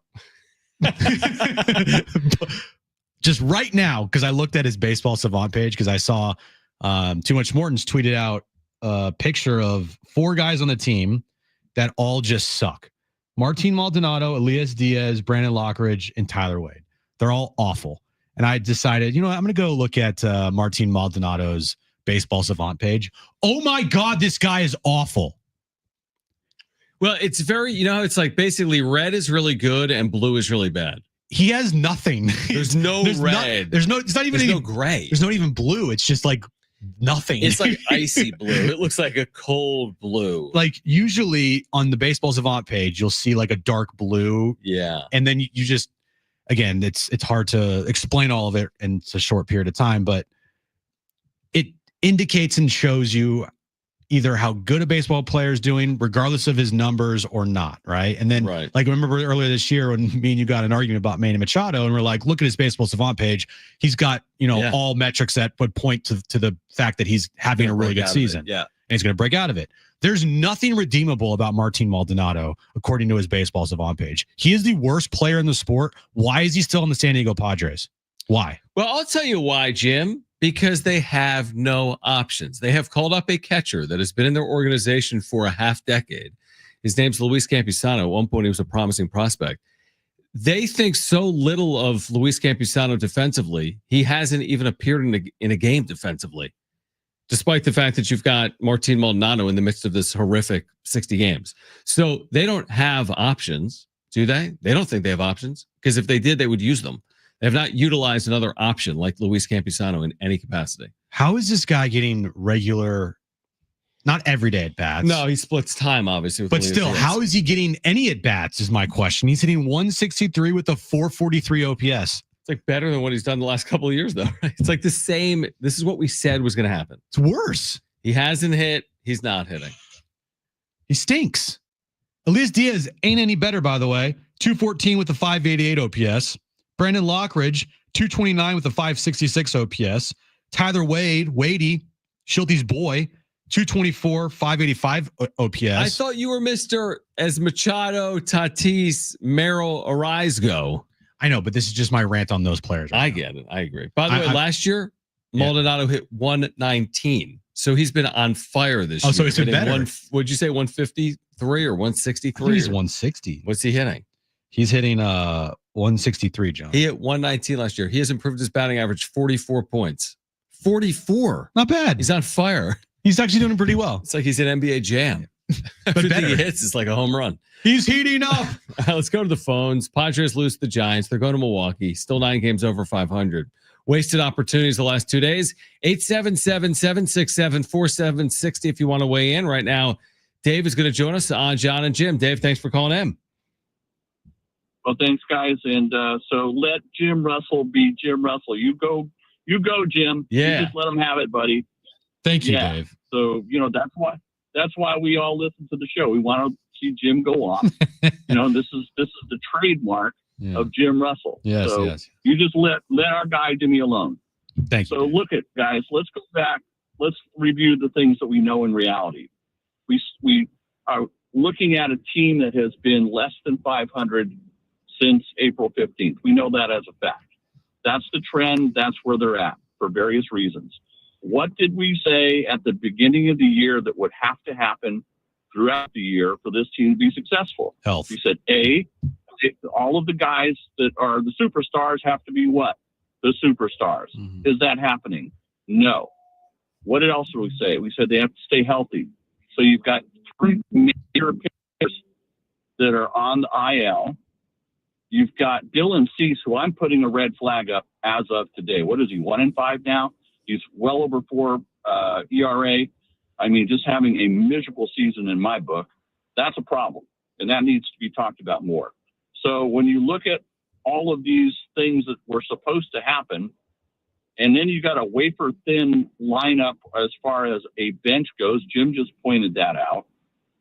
This is where we're at. So what's going to happen over the next month is anyone's guess. This thing could morph into a disaster where you got to start thinking that they might be sellers, or they tread water and continue to play 500 baseball, or some harmonic convergence happens and all of a sudden they begin to go back to where they were at the start at the 14-3, which I don't see happening given the list of injuries that are piling up on these guys and lack of depth. Dave, we appreciate you. I mean, I don't know if I see a harmonic convergence, but I like those words. They're not selling. No. Okay. I mean, the wheels aren't falling off. They would have to completely fall off for that to happen. And it will have to happen pretty quick. Yeah. Like over the next 40 games. They're looking to add right now. Yeah, definitely. as they should be. I mean, they're not looking to subtract. Of course, there's always a world where wheels fall off, but yeah, that's not my takeaway from the last 2 days. They probably stole games to start the series, and they probably had games stolen from them to end the series. Yep. Therefore, it evens out. Mm-hmm. Even though you feel like, what's so funny? You could have gone 4-0 in the series. Is if you lose the first 2 games the way that you lost the last 2 games, but then won the last 2 games like you won the first 2 games, you feel way better. Isn't that weird how that works? Yeah, but it's like in it's like, oh, did you go to school? Like, you went to school, right? Like, you went to grade school? I can't believe you would ask me that question. Don't you feel? Yeah, yes, you can. Like, here's the thing. You go B, A in the quarters is an A, B in the quarters is a B. Huh? When you were in high school, did you have quarters? I think we did. They'd like send your parents the report card on like some yellow piece of paper. Dude, high school was a long time ago. I don't remember high school. But I'm saying it's not how you start, it's how you finish. Right. Because if your first quarter was an A and your second quarter was an A, you're trending for an A. But if you go BB, now Ty goes to the B. But if you go BBAA, it's how you finish and Ty goes to the A. Some of the stuff you're bringing to the table today as far as analogies go, very confusing. I'm not sure I quite understand the sock thing or this AABB thing. You get it. Because the last 2 days weren't B's, John. Last 2 days were F's. Okay, that's fine. AAFF. C. True, and FFAA is also a C. I would say that's a C plus though, because you'd feel better. But if you start out with 2 F's and then you get 2 A's and then you average out to a C, you feel great. If you start out with 2 A's and then 2 F's and you get a C, you don't feel so great because you had an opportunity to really show your mom a great report card at the end of the day. Correct. So that's what I was saying is it's baseball. The one phrase that I hate the most in this freaking sport. Mm-hmm. That's baseball. It's like, oh my God. We kind of saw baseball over the last 4 days. We did see actual baseball, yeah. Any of the games could have gone any of the ways. I know. The Giants could have won all 4, I guess. The Padres could have won all 4. Hey, John. And they settle for a split. That's baseball. That's baseball. That's what Manny would say. I know. All right, we'll get to the wrap on the other side. Be listening for your chance to win those San Diego FC tickets. When you hear that goal call, make sure to call 877-767-4760. We're qualifying a listener an hour. Well, that's the winner of those tickets coming up at 5:30. We're reacting to a Padres loss today to the Giants 3-2 up at Oracle. Hour 3 of John and Jim on San Diego Sports 760 and live on the iHeartRadio app is next.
All right, this update's brought to you by the San Diego International Airport. Padres dropped the final game of the 4-game series to the Giants today, 3-2. They ended up getting the split. They will now travel to Milwaukee to face the Brewers for a weekend series. The NBA Finals gets underway tonight. Game 1, Pacers and Thunder in Oklahoma City, 5:30 tip time there. And NFL news of the day, Aaron Rodgers, he announced that he's going to be signing a 1-year deal with the Pittsburgh Steelers. San Diego International Airport is getting, that's great. Keep it up, John. San Diego International Airport is getting an upgrade. The new Terminal 1 opens this fall. I'm going to punch you. Lots of elbow room, faster security lines, and more dining and shopping options are on their way. Check out all the upgrades at newt1.com. Getting you all set for that drive home. Let's just start the show. Here's John and Jim. All right, San Diego and Southern California, what's going on? This is hour 3 of John and Jim. We're here until 6 p.m. Again, we're qualifying our listeners for a chance to win SDFC tickets for this Saturday. 2 days from now, they're taking on Club America at Snapdragon Stadium at 7 p.m. You can win tickets to that match by listening. When you hear the goal call on the radio from their play-by-play voice, call 877-767-4760. We'll qualify someone this hour. We'll qualify another listener in the 5 o'clock hour. And then at 5:30, we'll announce the winner of those 2 free tickets to see SDFC on Saturday night at Snapdragon Stadium. Also this hour, your chance to win a 4-pack of tickets to the San Diego County Fair. We'll do that during our Trainwreck Radio, our trivia segment. Later this hour, we're reacting to the Padres. You mentioned Xander Bogaerts off the cuff on the way out of the last segment. We'll get to the wrap, but was there something? You've already ripped Tyler Wade, Martin Maldonado. Who else? Oh, Elias Diaz and Brandon Lockridge. All right, so you've gone after those 4 as stinking. What about Xander? What would you like to say about Xander today, who didn't play? Well, I'm glad you asked that because it might be in the wrap, John. So okay, good. Let's get to the wrap, Brent. All right. It's time for the wrap. Presented by Sombrero Mexican Food. Check out their website at sombreromex.com. Do you think the Steelers are a playoff team now that they have Aaron Rodgers? No.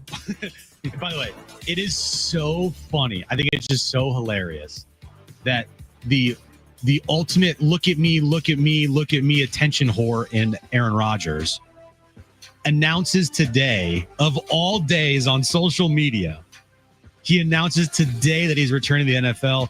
And on game 1 of the NBA Finals, literally, it's just a little blip in a giant pool of water. Nobody's talking about it. Nobody cares. Yeah, the one thing with the Steelers is they're often a playoff team under Mike Tomlin. I mean, they go 500 or better every year. They're not always a playoff team. They're always over 500 team. Yes, but even since Roethlisberger, they've been in the postseason. They've been in the postseason a lot. Yeah. You know, so it's possible. I still find it unlikely. I think Aaron Rodgers at this point in his career is basically like train wrecking a season. That's how I see it. I just don't think he's capable at this point. I don't think he really wants it. And I think he does more harm than good. So it would surprise me. Even though the Steelers are traditionally one of the best organizations in the sport, it would surprise me if with Aaron Rodgers at the helm, they made the postseason. He's a headache that just isn't worth it. Yeah, it's time for him to just go away. The last couple of years, I'm not going to say like ruined his legacy, but he's hurt it. And he's made it so that anytime anybody mentions Aaron Rodgers, you just roll your eyes and you just don't want to hear about it. I'm sure Colin, whenever he gets back from his vacation, he's going to have a field day with this because all he does is talk about Aaron Rodgers. Yeah, what is he on his honeymoon? It's the NBA Finals, and I'll take the week off. Yeah. Next question, Brent. Well, it's going to be interesting, too, because Pittsburgh does host Green Bay this year. And they play the Jets week 1. Wow. Next question. Are you guys concerned about the Padres? Concern? Probably not. No. I mean, there are concerning things with the Padres. I'm not concerned about the Padres. When they drop under 500 or get closer to the 500 mark, then we can talk. But as overall concern right now, I'm concerned with some pieces. I'm concerned the fact that they don't have a left fielder and their catcher spot sucks. I'm concerned with the injuries in their rotation. Mm-hmm. I'm concerned that Fernando Tatis Jr. has gone into a nosedive this year. Those things concern me, but overall right now, they're still 9 games over 500, right? Yeah, they're 9 games over 500. If in 2 weeks they're like 2 games over 500 or 3 games over 500, Then you'll be concerned. then it's Houston. We have a problem potentially. Yeah, I agree with that way to look at it. That if they can stay somewhere in the neighborhood of like 8 games over 500 or more, I won't say I have a high level of concern. But to be honest, I do have some amount of concern about the injuries they're dealing with and the overall state of their offense, plus the injuries in that rotation. So, yeah, I'm not overly concerned, but I'm somewhat concerned. But I can deal with it if they stay 8, 9, 10 games over 500. But you get swept by a Milwaukee or the Dodgers at some point over the next 10 or 14 days. And yeah, I do think there would be real concern. Next question. Who's more clutch, SGA or Tyrese Halliburton? I mean, Tyrese Halliburton has had some pretty big shots this postseason. I can't remember Shea Gilgeous-Alexander hitting like a game winner in this postseason because they're just blowing everybody out. He's had clutch free throws, and I'm not kidding. He's had to shoot him in like 2-point games. Okay. But you're right. He hasn't Halliburton had 3 game-winning shots essentially? One, not game-winning. Tying. Yeah, so the shot game 1 against the Knicks. Cleveland, that series where they Offensive rebound 3 for the win. Didn't he have one in the first round too? Who they played in the first round? The Bucks.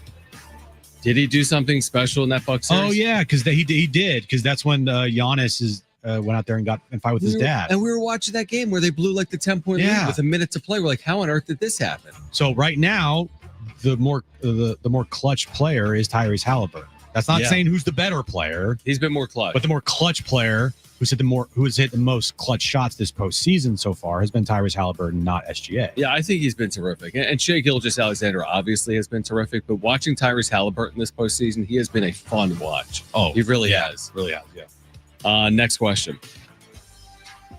Will Xander Bogaerts go down as the worst contract in the history of the Padres? Who wrote that question? I wonder who wrote that. Glad you asked me that, Brent. It's definitively yes, and it's not even close. He's hurt again. He brings nothing offensively to the table. Okay, nice. He plays okay defense to get the job done, and he runs the bases well. But Jimmy has 11 steals. Worst contract in the history of the Padres, and like it's not close. Give me the Hosmer comp if you can find it again. Eric Hosmer, you're off the list, buddy. You are off the hook. Because like open up the champagne. You could celebrate with the 72 Dolphins. Yeah, Eric Hosmer, you're off the hook. Xander Bogaerts is the worst contract in history of the Padres. End of discussion. To this point in their Padres careers, Hosmer actually has had much more success through the same number of games. It actually wasn't overly close. Hosmer was the better player through this point in his Padres career. And here's the thing. Hosmer only made half of what Xander Bogaerts will make. Half.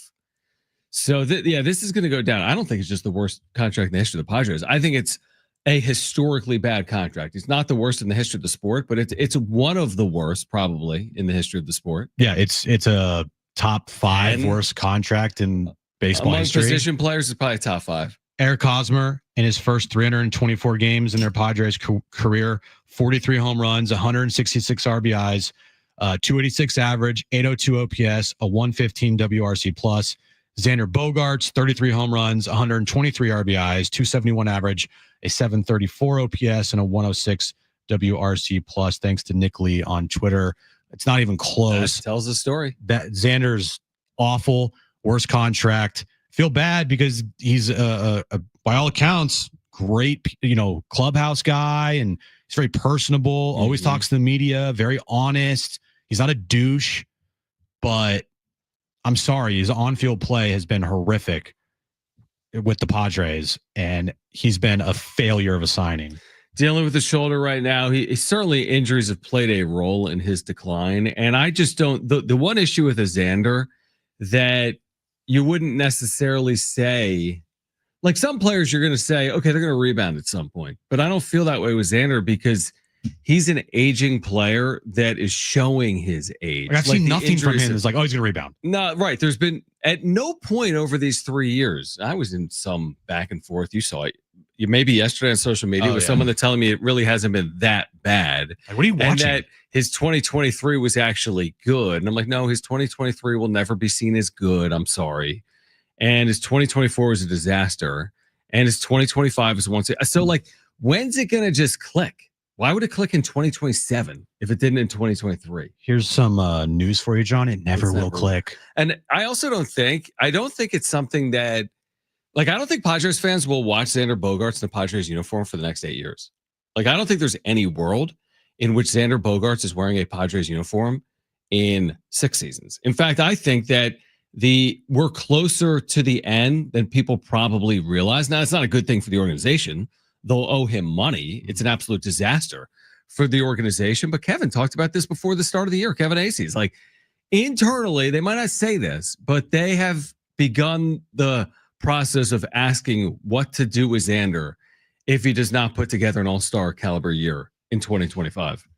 Here we are, didn't put together an all-star caliber year in 2025. So I'm not saying he's gone in 2026, but I'm just telling you, we're not having this conversation in 2030 if he doesn't perform for 6 or 7 consecutive years. I'm telling you, he won't be here. Yeah, he's never going to put up all-star seasons. He might have moments, of course, and he could help this team. Like if they made the postseason and he had a moment in the postseason where he drives in a big run or hits a home run or makes a big defensive play, like he could have moments for the team. But overall, the dude's just never going to put it all together for a full season. And even if he does put it together for a full season, it's not what you signed him to have multiple seasons from him that are good, not just one. And you did it. You signed him for the here and now, not for like 4 years after you signed him, because the window to win was when you signed him. The first, you didn't sign him to an 11-year contract. Like, you know what? He's really going to help us in year 8. Right. No, you signed him so he could help you in years 1 through 4. And so far, years 1 through 3 of the contract have been a abject failure. 731 OPS in a Padres uniform. 731 for a guy that was well over 800 in Boston. Like you didn't sign up for 731 OPS from Xander Bogaerts. Like why would you give him that kind of money? And it's again, it's easy to go in when you see a large contract, a player not performing. But the reason I think it needs to be discussed as often as it is it impacts their ability to upgrade in left field. It impacts the situation behind home plate. It impacts your pitching depth. It's all tied together. It all is. I've used this recent analogy. If you have $100 at the grocery store, that's what you got. So now you can't get the Cocoa Puffs because you have to get the generic Cocoa Puffs. Man, look at you today. You got some really good analogies. You got the sock in the laundry. You got the quarter grades in high school, and you got the Cocoa Puffs at the grocery store. You're on one today, dude. I'm like Colin, with Colin off this week, I felt like I needed to use more analogies. I like that. I have cleared the bar. Oh, you have cleared that bar. That's for sure. Like that bar is like it's down there, way in the distance right now. It's way in the distance. It's on the floor. All right, we want to hear from you.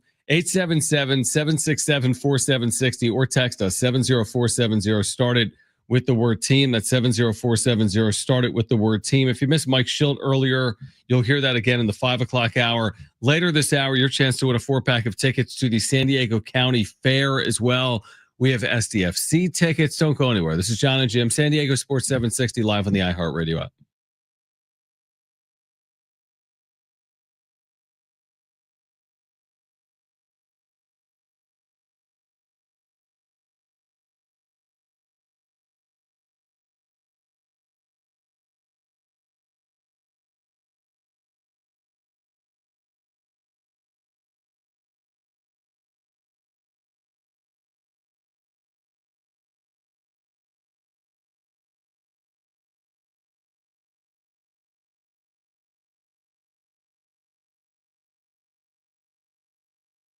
Hey guys, it is John and Jim again for the all-new Jamul Casino Resort, the Players Place. They've got the Players Party coming up next Saturday. That's June 14th. Kick off summer in style with their annual event. Enjoy $20 in free play for all from 6 a.m. to midnight. Enjoy free food for all from 11 a.m. to 3 p.m. in Jive Lounge. It's an event you're not going to want to miss. Join them and start summer off right. And John, Father's Day brunch is next Sunday, June 15th at Prime Cut.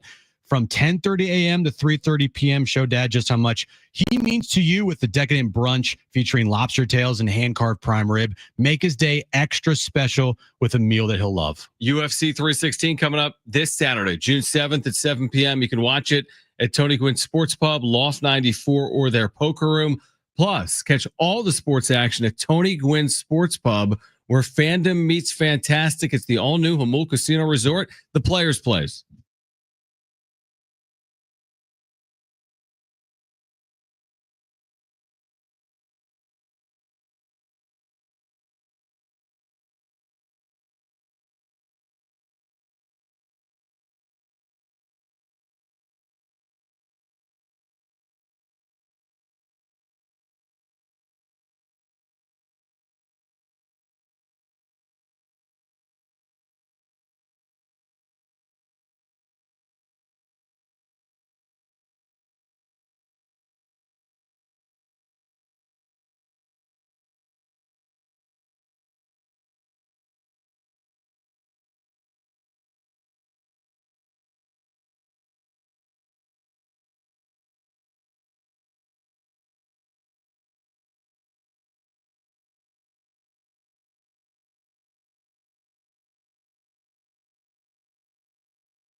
All right, make sure to download the all-new iHeartRadio app and put us in your presets, John and Jim and San Diego Sports 760. You can listen to the show live weekdays from 2 to 6 p.m. You can listen back to any hour or interview as well. The NBA Finals will get underway tonight at 5:30. Be listening for that goal call. When you hear it, call 877-767-4760 for a chance to win 2 free tickets to see SDFC Saturday night against Club America. We'll also give away a 4-pack of tickets to the San Diego County Fair coming up later this hour. Do you feel better now? Have you gotten it out of your system? Xander. Oh, the Xander thing? Maldonado, Wadey. I'm not even like holding on to anything. It's just like I'm just stating facts. Like there's Do nothing. you feel better? I don't feel any different than I did 20 minutes ago. But I get what you're asking me. Yeah, like do you feel like Well, there's something that just needs to be let Unleashed? go? Yeah. Unleash the fury. Mm-hmm. Because I want to say there was someone last night on the wrap-up show that was like, can Jim go one day without criticizing Xander Bogaerts? Right. And you went in. Yeah, and it's this person that's in our chat a lot. They pretend to be multiple people. Oh yeah, Brent, you missed this. And so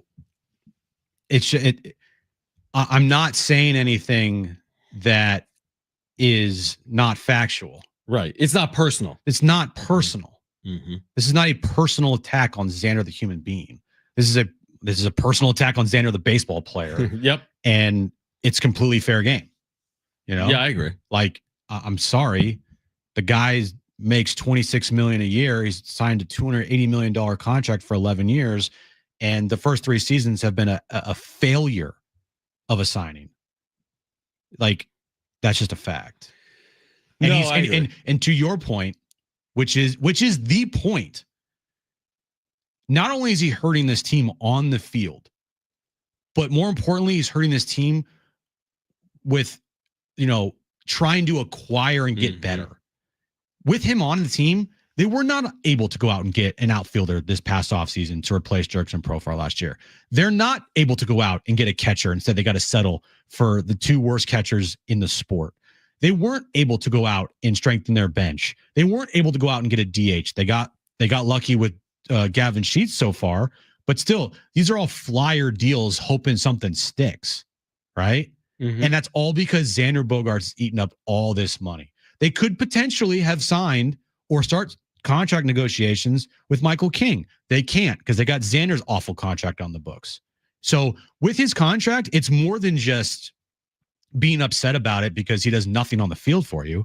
It's because his contract eats up so much of their, money that they're not able to go out and improve the team. They'd be a way better team, or at least they would have an opportunity to be a way better team without Xander on it. Yeah, if they never even signed him, they would have that opportunity. That's 100% right. The opposite side of the coin is Manny right now. I mean, you hate to waste games where Manny homers. You hate to waste good games for Manny. We always say as Manny goes, the team goes. He had another good game. Great game today. His 350th home run. He singles to start the ninth inning in a one-run game. Gavin Sheets singles in the ninth inning in a one-run game. They just couldn't bring that tying run across the plate. But, I mean, Manny Machado, we started the show with this during the Padres game. Maybe you missed it. Is in the midst of a historically good career. He is. His regular season numbers will hold up among the all-time greats. He will go down as one of the best third basemen in the history of the sport. Look up the numbers. They're going to be right there. The issue for Manny, which is not the issue for Xander, is that he hasn't won in the postseason. Like Xander has his rings. Now he's not. Xander is just like it's exactly like Eric Hosmer. Eric Hosmer is beloved in Kansas City, and Xander's beloved in Boston. Yep. Yeah, absolutely. So like Manny's going to have all the numbers. You're going to love the back of his baseball card at the end of his career. You really will. Mm-hmm. It'll say 509 home runs. It'll say 3,099 hits. That rookie card might be worth something. I got it for $35 at the San Diego Card Show. Maybe it'll go up to 40. So the numbers are the numbers, but then the postseason numbers are nowhere like the regular season numbers. So that's the only thing that he has to still check is winning in the postseason. He played in the World Series after the trade. He did it with the Dodgers. He's got to get to a World Series, obviously, with the Padres. How could you spend 10, 15 years here, which is what he will probably spend here or more, and not get to a World Series? And truthfully, he needs to win one. That is the thing he needs to do. He's heading for the Hall of Fame if he stays healthy, but he's going to be remembered based on winning in the postseason. And to this point, he hasn't yet won in the postseason, or he hasn't performed yet in the postseason. Yeah. Well, one of the things about baseball that's different than every other sport, it feels like especially the big three, baseball, basketball, football, right? You tell me rings don't matter as much?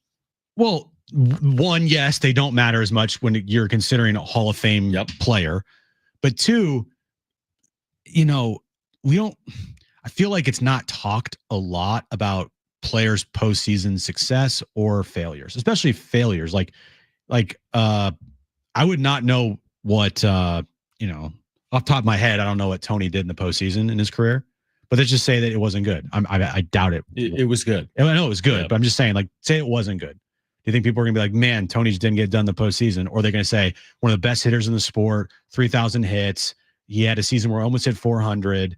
He's a legend in San Diego, best Padre to ever put on a uniform. Yeah, I see your point. I would say that there's still the Clayton Kershaws of the world. Mm-hmm. The narrative is based on the postseason, despite his regular season. There's still the Derek Jeters of the world that have these unbelievably gaudy postseason numbers that are a big part of the overall story. But he also got 3,000 hits. He does, but a big part of Derek Jeter's legacy is winning the postseason. I get it, and it can help your legacy. Yeah, but maybe it doesn't hurt it.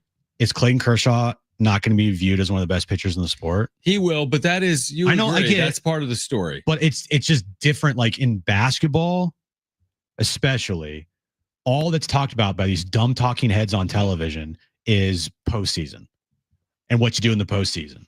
Same thing with football. Yeah, what it's are you, different. What are you doing? What can this quarterback lead you to a Super Bowl? Dan Marino only played in one. And because this quarterback can't lead you to a Super Bowl, he's deemed as being awful. You're right.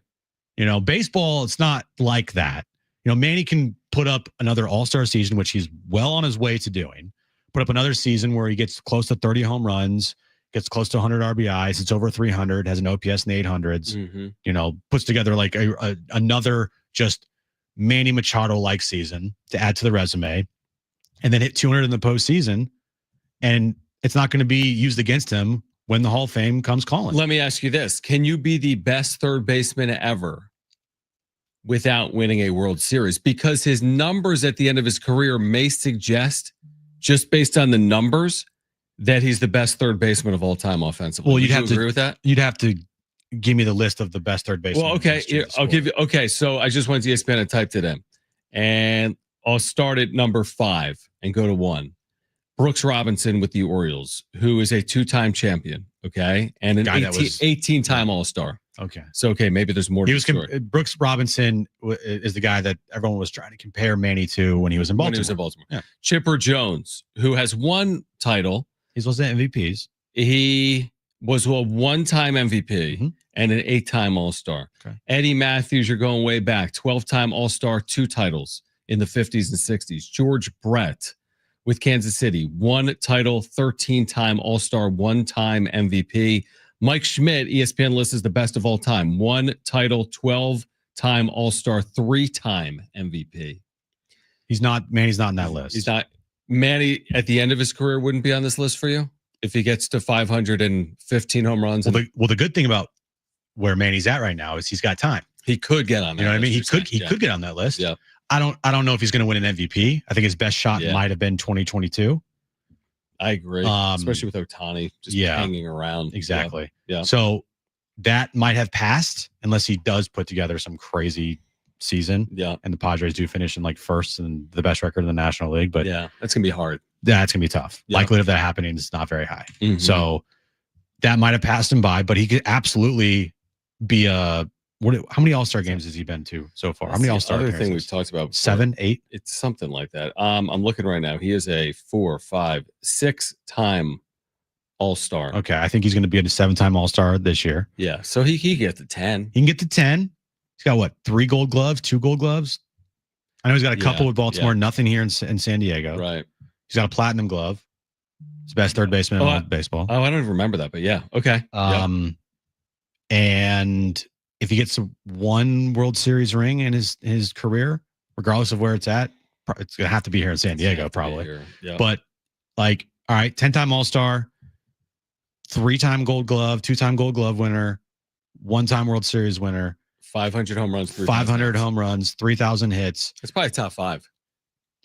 I think without that MVP, you're still outside looking in, but that doesn't mean it's bad. You know, I've talked about this all week. Like the conversation that's always had is like, you know, if you're 6th all time, you suck. Right. If you're 6th, the best third baseman in the history of the sport, that is insane.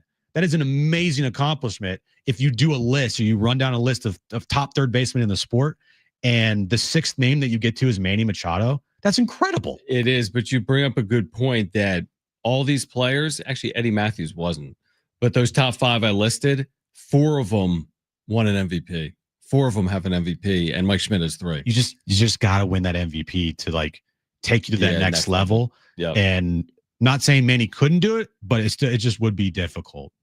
Yeah. With where we're at in the National League and how he would need to put up like a pretty gaudy season, and you need seasons from other guys to have down years. All right, if you missed it earlier, I want to hear from Mike Schilt, what he said post-game. Padres fall to the Giants. We'll share that with you on the other side. We'll get you ready for the NBA Finals as well. Later this hour, your chance to win a 4-pack of tickets to the San Diego County Fair. Be listening for that goal call as well. When you hear it, call 877-767-4760 for a chance to qualify to win 2 free tickets to see SDFC Saturday night. This is John and Jim.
This update's brought to you by Summit Racing Equipment. Padres dropped the final game of their 4-game series with the Giants today, ending up splitting the series. Next up, we'll travel to Milwaukee to have a series with the Brewers for this weekend. Luis Arraez did leave today's game with a leg injury. Moving over to the NBA Finals, gets underway tonight in OKC. Game 1, Thunder and Pacers. Tip-off times at 5:30. And NFL news of the day, Aaron Rodgers is signing a 1-year deal with the Pittsburgh Steelers. This Father's Day, grab great gearhead gifts at Summit Racing.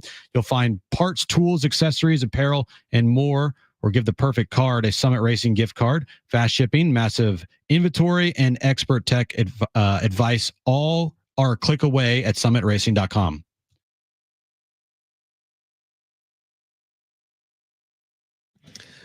All right, John and Jim, San Diego Sports 760.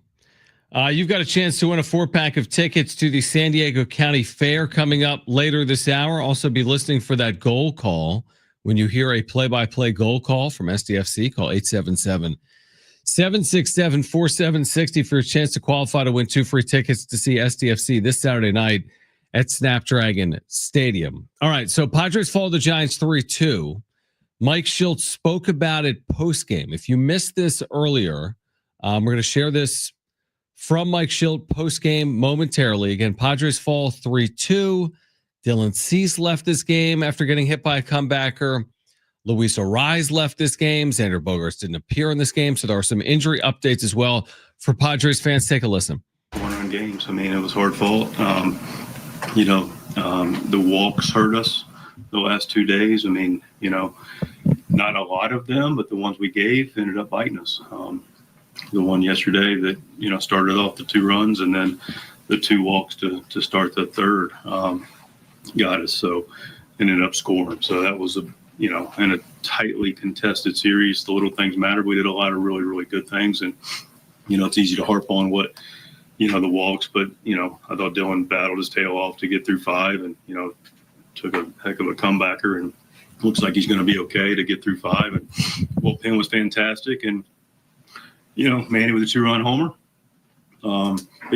Back to the series. I mean, it was a hard-fought series, Ace, Dylan's off and on battling the command all year, but also just seems like almost every start is that close. What are you seeing? I would say almost every start, because he had some starts where it's clicked, right? I mean, he's been really good for several starts. So, there's been some, fair amount of starts, including today, where it's grindy, just finding the consistency, put bat on his tail off. And then I did think he started to hit his rhythm, had a really clean 4th, really dotting up, spotting up, slider good, fastball where he wanted it. Essentially no chance. But then, pitch count and the comebacker got him in the 5th. Where did that get him? Got him in the forearm. And he was coming out of the game there anyway after 5. No, he was. That was going to be it for him. How's Arraez doing? He's got the proverbial day-to-day. Had a weird movement on the ball down the line, just kind of grabbed in the, back of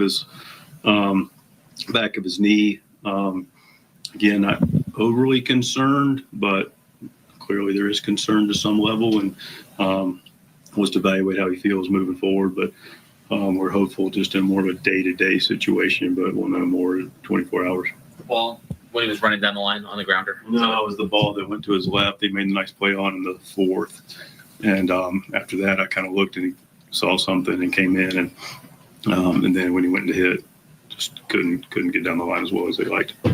Manny, 350 homers. I mean, obviously, kind of keeps racking up milestones. What do you kind of make of the way he continues to just be as steady as he's ever been? Steady's a good word. I just like the approach. If he has an at-bat or 2 or a couple, which is hard, there's always a plan for the next one. Then you can just tell what he's doing, how he's doing it, and he's got his approach matching that beautiful swing. I mean, look, that swing he put on Duvall in the 9th. I mean, the homer off Ray. Ray was good, man. I mean, there was some pitching in this series, Jack. Ray was good, scooped him out of there, and stay on top of that fastball away to Duvall is a great sign. So Manny's clearly in a good place. What's Sanders? Go ahead. I'm sorry. No. What's Sanders' status? Similar to Louis, different ailments actually, clearly, but wasn't really available today. Super like crazy emergency, maybe get him out there, but we're really intentful to get him a full day, and we're hopeful for tomorrow, but it'll be an evaluation. After seeing Lee run down a few Tatis balls, what was your view on that one he drove in there? Yeah, I mean, you know what? We absolutely crushed some balls today. He ran down Tatis ball yesterday. Jackson, I mean, he squared his ball up in the ninth. Toddy crushed the ball in the, same deal. Absolutely crushed. I mean, any other park, any other day, potentially that's, not potentially, it's way gone. But we're playing where we were playing, and we took some really good at bats and didn't have as much to show for the scoreboard. Sounds like you relatively, maybe optimistic is the wrong word, but day to day for both Bogaerts and Arise. Yeah. Like with both of them dealing with something, could there be a need for a move of some kind, or is it kind of too early to say? Or? I think it's probably too early to say. I think we're optimistic on both, but not out of the woods on either. I think we got our arms around Bogey and what that looks like. I think it's more of a rest situation day to day. Could flare up and be something more serious or stay with him longer. Louis, we're still in the exploratory stage, so I don't want to be too optimistic. But I'm an optimist by nature. What have you learned about Morgan and his outings? You know what? I'm glad you brought it up because it could have gone without saying. If we'd come back and won, we clearly would have rewarded him. But man, gosh darn, what a great job by him. He's not making this thing any bigger than it is. He's going out and trusting his stuff. Fastball's got real life to it. The secondary pitches are what's been really impressive. That it's whether the fastball sets to the secondary, but the secondary with 99 has been really good. I applaud him he's sitting there grinding and getting after it, and he's finishing up his second inning. We got Yuki for the next guy, and him and Chapman getting a battle, and he found a way to win it. So he's done a nice job for us. Yuki getting the clean eighth gave us a chance. Hard fought series, and we'll have to hear splitting. Yeah, it's true. They did. Gritty, hard fought series. Mm-hmm. Left with a split. So the most concerning thing coming out of today's game is not that they lost, is the fact that Luis Arraez left with a leg injury, held the back of his knee after making a move in the infield. Yeah, like an awkward move or something. Again, they say it's day to day and we'll see tomorrow, blah, blah, blah. But they're anything they talk about with injuries, you just take it for a grain of salt. And when they're back out there, that's when they're back. Yeah, I mean, they're dealing with a lot. Bogart's shoulder yesterday didn't play today. Arraez leaves today's game. Dylan Cease gets hit by a 104-mile-per-hour liner off the bat in the forearm and also clipped his back. They say he's okay. But like you said, until you really see these players back out there, we really don't know. And then the old insult injury line, which is they also lost a winnable game. Led yesterday by 5 runs. I didn't entertain the idea of losing. At that exact moment of time, the Giants were so bad. They had lost 2 straight. They couldn't score. They trailed 5-0. And then they, to their credit, came back, found a way. And then today they came back from 2-0 down and find a way. And the Padres are not dealing with these injuries. So really, not just bad 2 days, but honestly, bad because you lost the games, but worse because of the injuries that you're dealing with as well. Well, yesterday was the most frustrating of the 2 losses. Mm-hmm. Today, baseball. It was baseball. Robbie Ray's really good. All right, he's going to be an all-star this year. And, another low-scoring game. Bullpen pitch really good. And that ball that Tatis hit, any other day, probably it's gone. Mm-hmm. Any other ballpark is probably gone, right? But last night's the one where you're really kicking yourself when you walk away with the split in the series because you had a 5-run lead, like you said, 5-run lead against a team that can't score any runs, and they beat you 6-5. First time they've scored more than 5 runs in like a month. Right. That's one that you're really kicking yourself coming out of this series because to sweep a 4-game series is really difficult to do. even winning 3 of 4 is difficult. Mm-hmm. And you had a golden opportunity last night to do it, and you squandered it. And I mean, if you're a Padres fan, like last night, you have the right to be very frustrated with last night's game. Coupled with what happened today, makes it even that more frustrating. When you lose the way you did last night, and then you follow it up with Dylan Cease on the mound, he pitches very meh, and then you lose another game. Let's cheer everyone up. Call right now if you want a free 4-pack of tickets to the San Diego County Fair. We have a free 4-pack of tickets. Great giveaway to the San Diego County Fair that gets underway in 6 days, June 11th at the Del Mar Fairgrounds. Call right now if you want those tickets. 877-767-4760. First 2 callers will be contestants for trivia. You need to call right now. The winner of trivia has a 4-pack of tickets to the San Diego County Fair. Call 877-767-4760 if you want that free 4-pack of tickets to the San Diego County Fair. That's next on John and Jim, San Diego Sports 760, live on the iHeartRadio app.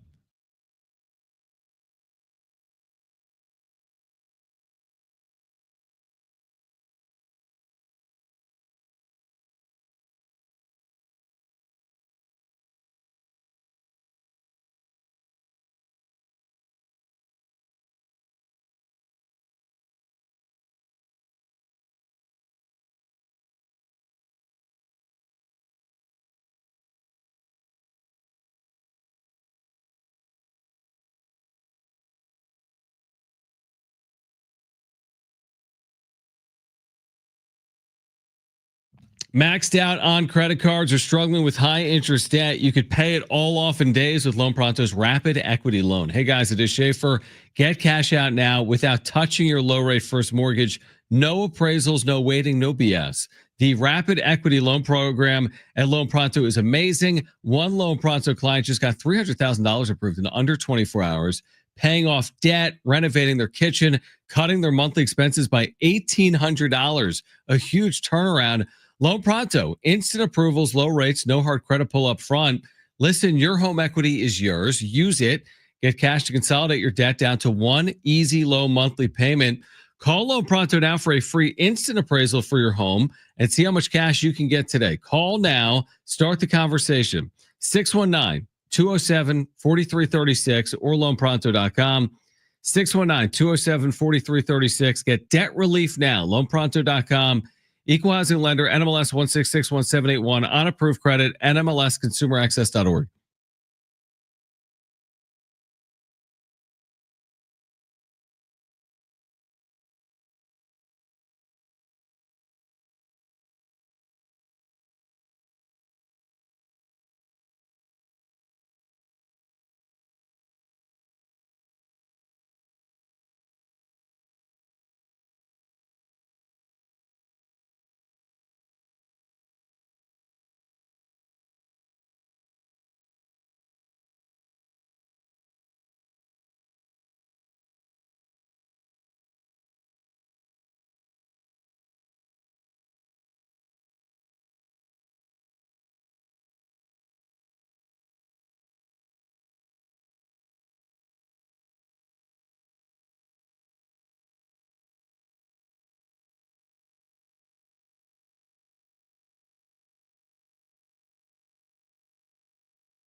All right, be listening for that goal call. When you hear it, call 877-767-4760 for a chance to win 2 free SDFC tickets. We'll announce the winner of those tickets for Saturday.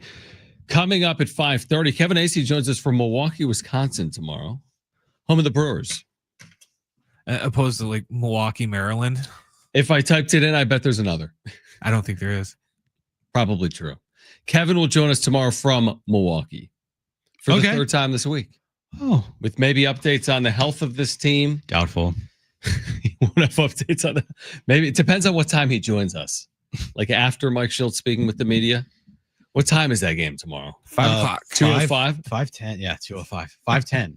2:01 start, did they say? 2:01 Pacific. You know what? They should do that. They should bump it up to 2:01. A 2:01 start. 2:01 start. And then have the game go 12 and end at 5:59. How about actually this? A 1:59 start. Don't even give us 1 minute. And have it end at 6:01. Yeah. A 4-hour and 2-minute thriller in Milwaukee. Give us no minutes, not even one.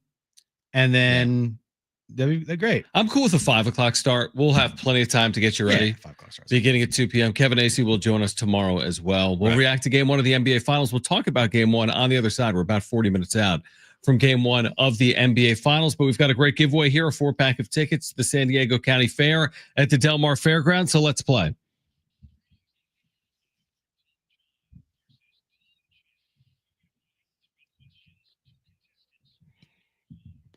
All right, 3 questions, 2 contestants, 1 lifeline. Today's 2 contestants, we have Neil and we have Alan. Neil, you called in first, so you have your choice of John or Jim. Who would you like to go with? Give me John. All right, Neil, you get John. Alan, you get Jim, okay? Hell yeah. All right, hell yeah. Okay. Brent, what is the question of the day? All right, guys, like we just mentioned, the NBA Finals get underway tonight. Today's question, name the top 10 players in finals history with the most career made three-pointers. So we're looking for the 10 players who have made the most threes in finals history. Not playoffs, just the finals. All right. Alan, you're up first. What's your first guess? Do you have a lifeline if you want to use it? Stephen Curry. Stephen Easy. Curry. Easy on the No list. way. Is he a shooter? He's I never thought of him as a shooter. I know, right? Like he's a big Right, man. he's more of like a driver. Yeah, he's a guy that shoots layups. Yeah, I guess he's hit some threes. Neil, you're up next. What is your first guess? Do you have a lifeline if you want to use it? What? Okay, your phone is going in now. Klay Thompson. Klay Thompson threw a shoddy phone. All right. All right. Alan, back to you. What is your second guess? Do you have a lifeline if you want to use it? I'm gonna say Ray Allen. Ray Allen? Wow. On the list. Neil, back to you. What's your second guess? You do have a lifeline if you want to use it. John, give me a lifeline. Ooh, lifeline, John. I mean, LeBron has played in a lot of finals. Therefore, has he hit threes? I'll say LeBron James. LeBron James. All right, I'll take it. That's what I was thinking anyway. There you go. All right. Alan, back to you to go 3 for 3. What's your final guess? Do you have a lifeline if you want to use it? We'll go with Klay Thompson. Nope. Klay Thompson was already sorry. taken. All right, J.R. Smith. J.R. Smith is on the list. Play a lot of finals because he was with LeBron. Wow. Okay. Yeah. And so, I all would've right. guessed it. Neil, back to you to go 3 for 3 here. You don't have a lifeline, so this is all up to you. Send this thing to overtime. What do you got? Man, I'm stuck here.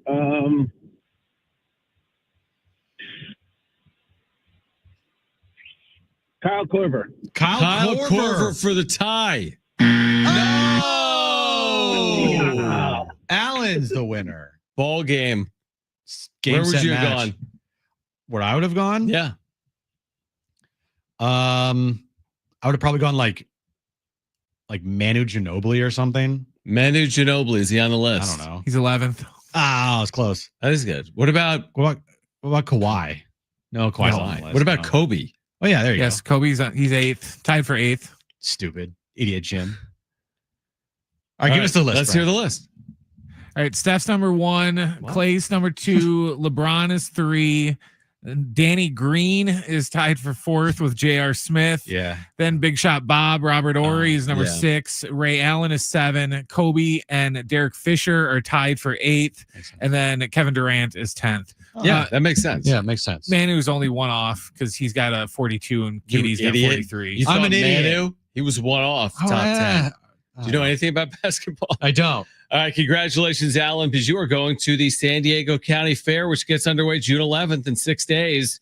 It runs through July 6th. They're calling it the Summer Pet-tacular. It has a pet theme. It's a pet lover's paradise, and it's the biggest bash of the summer, the best deal in town. Celebrate with thrilling rides, challenging games, mouth-watering food, incredible exhibits, top-notch entertainment during the Summer Pet-tacular, the 2025 San Diego County Fair.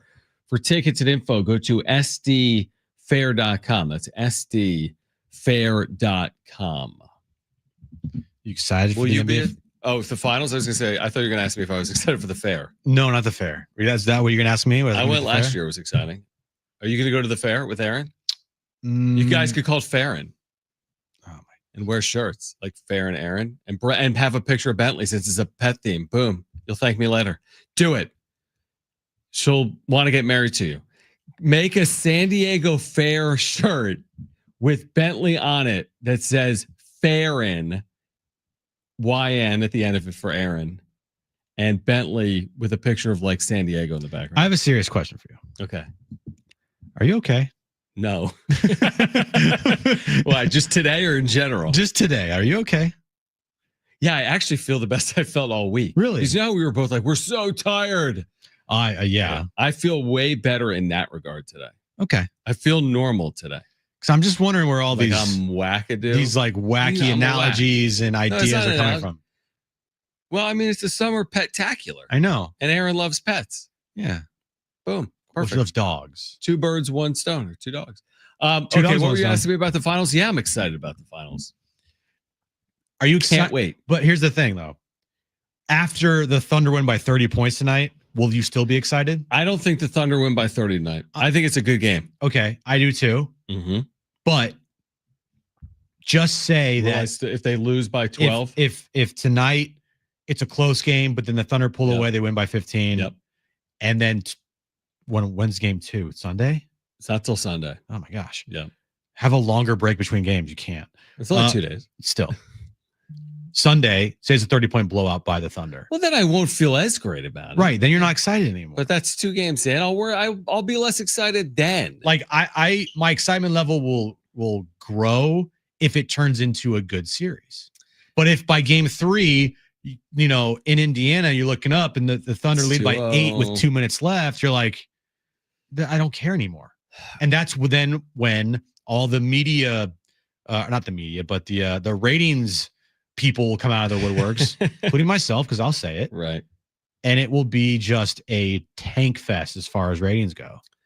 Well, we're not going to have to worry because the Pacers are getting one of these first 2 games. You're calling it? Yeah. Okay. Call my shot. The only game the Pacers Thunder will get one of these 2. The only game the Thunder have lost Nuggets when was a game-winning 3 by Aaron Gordon at basically at the buzzer. But Halliburton's done that a couple of times, pulled the game out of thin air. And that's how I think the Pacers kind of stay in this series is they have to steal one early on.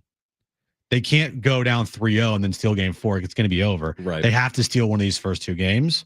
They have to go back to Indiana 1-1, and then you have a shot because the Thunder, you can get the Thunder at home, in Indiana. It's your home, yeah. Because the Thunder have had some really bad losses on the road this year in the postseason. Remember, they lost to the T-Wolves by 42. And they lost to the Nuggets by 30 or 40 on the road. So you are going to get a game at home. You're going to get a game at home. The question is, can you steal one on the road? Yeah, can you get one? And then and then if you do, then you kind of have to have the mindset of we have to sweep at home now. So because I don't think you're winning 2 games in Oklahoma City.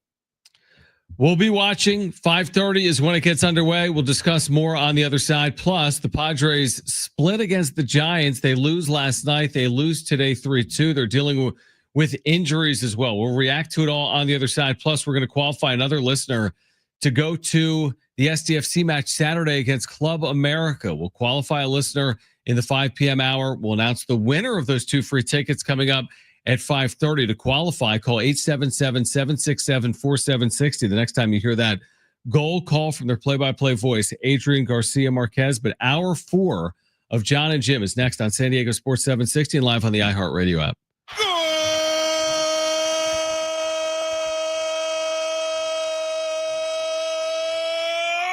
Chucky Irving, Chucky Lozano went chuk chuk boom.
All right, this update is brought to you by the San Diego International Airport. Padres lose the final game of the 4-game series to the Giants today, ended up splitting the series. They now will travel to Milwaukee to take on the Brewers for a 3-game series over the weekend starting tomorrow night. NBA Finals, Game 1 tips off in about 30 minutes in Oklahoma City. Pacers and Thunder, Game 1 there. And NFL news of the day, Aaron Rodgers. He has ended his drama-filled offseason of where he was going to play. He's going to sign with the Steelers for a 1-year deal. The first phase of the new Terminal 1 at San Diego International Airport opens this fall. In addition to a new airport experience, the roads around the airport are changing. Please pay attention to roadway signage and drive safely. Getting you all set for that drive home. Let's just start the show. Here's John and Jim. All right, San Diego and Southern California, what's going on? This is the final hour of John and Jim. We're reacting to a Padres series split in San Francisco. They lose last night. They lose today 3-2. We're also qualifying another listener for a chance to win 2 free tickets to see SDFC against Club America Saturday night at Snapdragon Stadium. When you hear a goal call, a radio goal call, that's when you call 877-767-4760. We'll announce the winner of those tickets coming up at 5:30. Again, the number is 877-767-4760. Game 1 of the NBA Finals, Jim, will get underway in 30 minutes. What I find interesting here, we've talked about this series. The head coach of Indiana, Rick Carlisle, who I think has had a hell of a playoff himself, by the way, because you think about late game situations, how good they've been this year, challenges, just a flair for the dramatic. Like, he's coached well to get his team there. He's had, I mean, you have to think about his career. He's had a great career. He's been to multiple NBA Finals as a head coach. He was the head coach of the 2011 Dallas Mavericks team that took down the LeBron James Heatles in their first year together. Right. He's back in the finals again. He's a hell of a coach. He is, and I think he's a big reason why they're here. What I wanted to react to was, you've seen the leaks from The Athletic that says Doris Burke might be on her way out from the finals team in 2026. Have you seen that? I have, yeah. Okay. So Rick Carlisle today used his media availability before game 1 to say he calls the leaks sad. And he says it was just so sad to see the reports leaked really unnecessarily before such a celebrated event. He went on to refer to her as one of the trailblazers, essentially, for female broadcasters in the history of American sports. This is a crew that has been under a microscope, obviously. The ESPN play-by-play #1 crew. Yeah, because it's awful. Because it hasn't meshed. No. And it's honestly not specific to Doris Burke alone. It's not an indictment on Mike Breen, who's been doing this for forever. I have more of a problem with Richard Jefferson. Right. That's what I was going to say. But it's the combination. We talk about this a lot. It's like, you could have a great broadcaster. Jim could be a great broadcaster. John could. Jim's not. But like, it's when you put something together, it's just got to work. And what ESPN has done, and this is across a lot of sports, they, for whatever reason, don't get booths right, so to speak. That combination for their premier events, they've been under microscope so many times. We've talked about it with Sunday Night Baseball in recent years, but it's certainly under the microscope here again with the NBA Finals. And the reports are Doris Burke might be on her way out after the NBA Finals this year with ESPN. For ESPN booths, like their #1 booths, #1 broadcast teams, college football's elite. Yep. Fowler, Herb Street. NFL's elite, Buck and Aikman. Baseball has been a disaster ever since they've had to replace Joe Morgan and John Miller. Ever since they had to try to replace those two legends, revolving door. It's been impossible to do. NBA, say what you want about Mark Jackson and Jeff Van Gundy.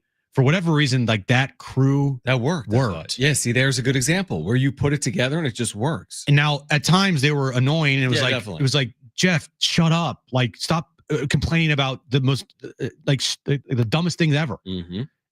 But it worked, and it felt big. It felt, when those guys were on the broadcast, it felt big, right? This broadcast crew does not feel that way. And for me, it doesn't have to do with just specifically Doris Burke. It has to do with the combination of Doris Burke and Richard Jefferson. Richard Jefferson is not a number one team guy. And he won't be next year. Good. He's awful. But don't you think, do you agree that it's one thing for her to be on her way out? That's a decision made by executives. That's their right. She's contracted. Maybe she's not going to be doing it next year. Okay.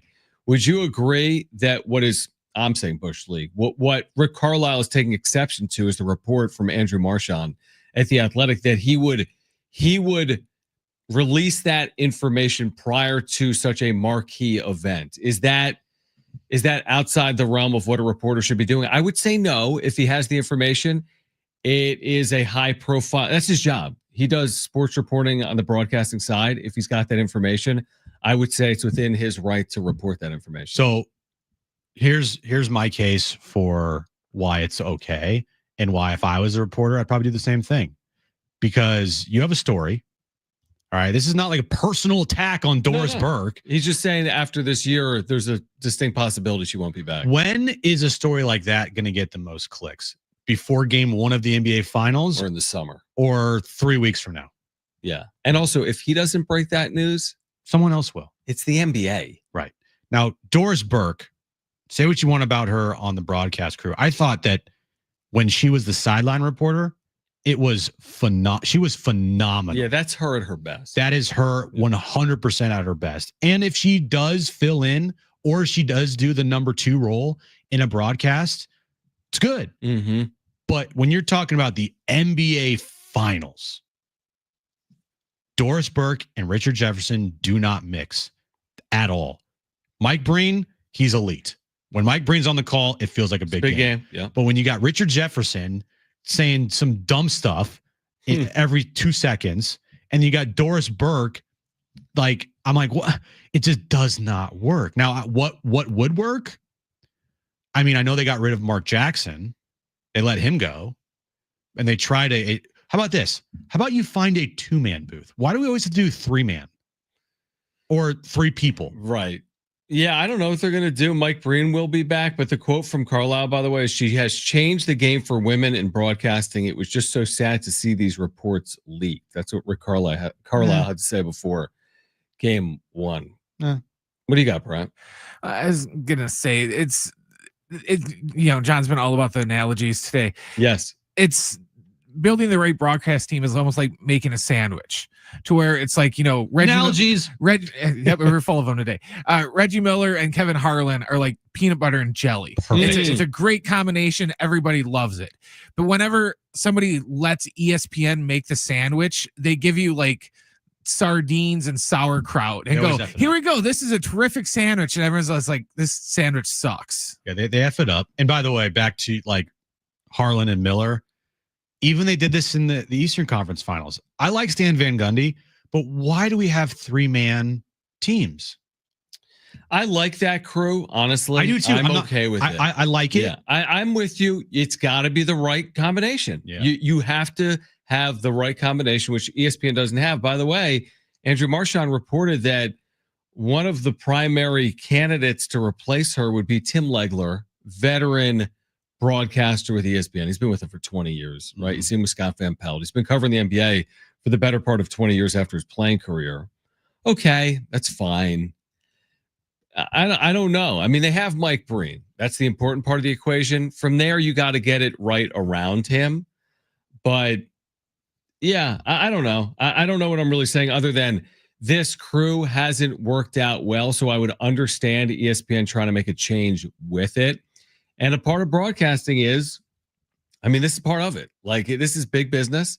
So if Doris Burke is on her way out, such is life. I get the leak part. Okay, it's not ideal maybe for Doris in that situation, but this is big business. She's paid probably a lot of money to do that job. So it's part of it. Going back in the day, one of like the best crews that I just remember, it was on NBC. Like Bill Walton doing back NBA in the day, back in the day when he was like with it, and he wasn't like psychedelic mushrooms every game. Right. Pac-12 after dark, Bill. Right. Like just going off.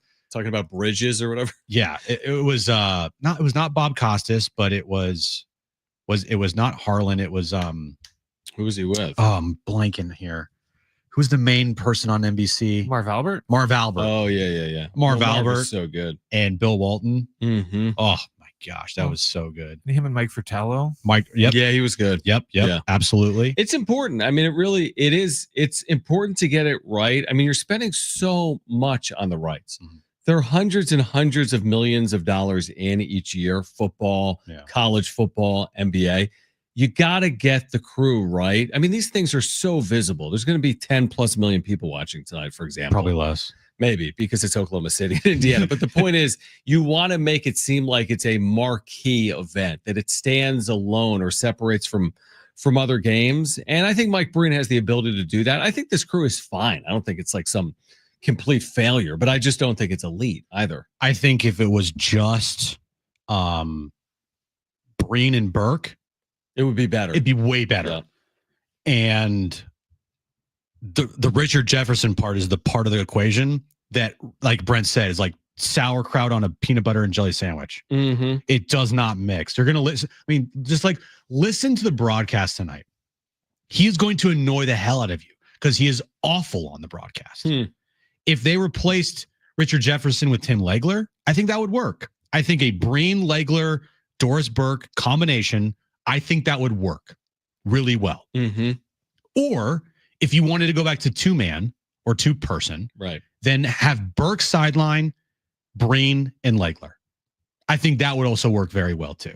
But they, like, I understand the report about Doris Burke today, but I'm actually surprised there's not a report about Richard Jefferson because he's god awful. I think he's also on his way out. Good. And he might be heading to one of the other networks that's acquired NBA rights. But I'm with you. I don't think Richard Jefferson will be back part of the crew next year either. All right, we're going to get back to the Padres on the other side. When you hear the goal call, make sure to call 877-767-4760 for a chance to qualify to win 2 free tickets to see SDFC on Saturday night. We'll announce the winner of those tickets coming up at 5:30. Padres salvaged, actually the Giants salvaged the split of that 4-game series. We'll talk about it on the other side. This is John and Jim, San Diego Sports 760, live on the iHeartRadio app.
Chucky Irving. Chucky Lozano went chuk chuk boom. All right, we'll announce a grand prize winner for those SDFC tickets Saturday night coming up at 5:30. Good luck to our qualifiers. Our final qualifier is going to be qualified right now. Jim's back page coming up later this hour. Again, Pacers and Thunder will get underway in about 15 or 20 minutes. We'll react to Padres losing in San Francisco as well. So you kind of conned me into an underdog fantasy wager the other night. I didn't con you in anything. I just No, you did. I just kind of had a gentle push. No, but I gave you a gentle push. You're like, this is all going to happen, and then I placed the wager, and you're like, oh, I don't know about that. So this is my pick. So I need these three things to all happen, and I don't think it's very likely. And the payout for you is big boy payout. Correct. Well, not really. I mean, 75 to win 450. That's pretty Like 6 big. to 1. 6 to 1. You have a chance to win $450 tonight, John. Think about that. If the following three things happen, let me tell you what they are. If Shea scores 33.5 points, he won't score exactly that. So he'll higher, have to score higher. He'll need to score 33.6 points tonight. Okay, that's gonna be hard to do for For him, 0.6. yeah. But he can get 34. Okay. Okay, so 34 points is a big number. Okay. I know he averaged 32.7 in the regular season. It's a big number. Pascal Siakam has had an awesome postseason, Eastern Conference MVP, right? Yep. 19.5 points. We've got higher. Okay. We being me.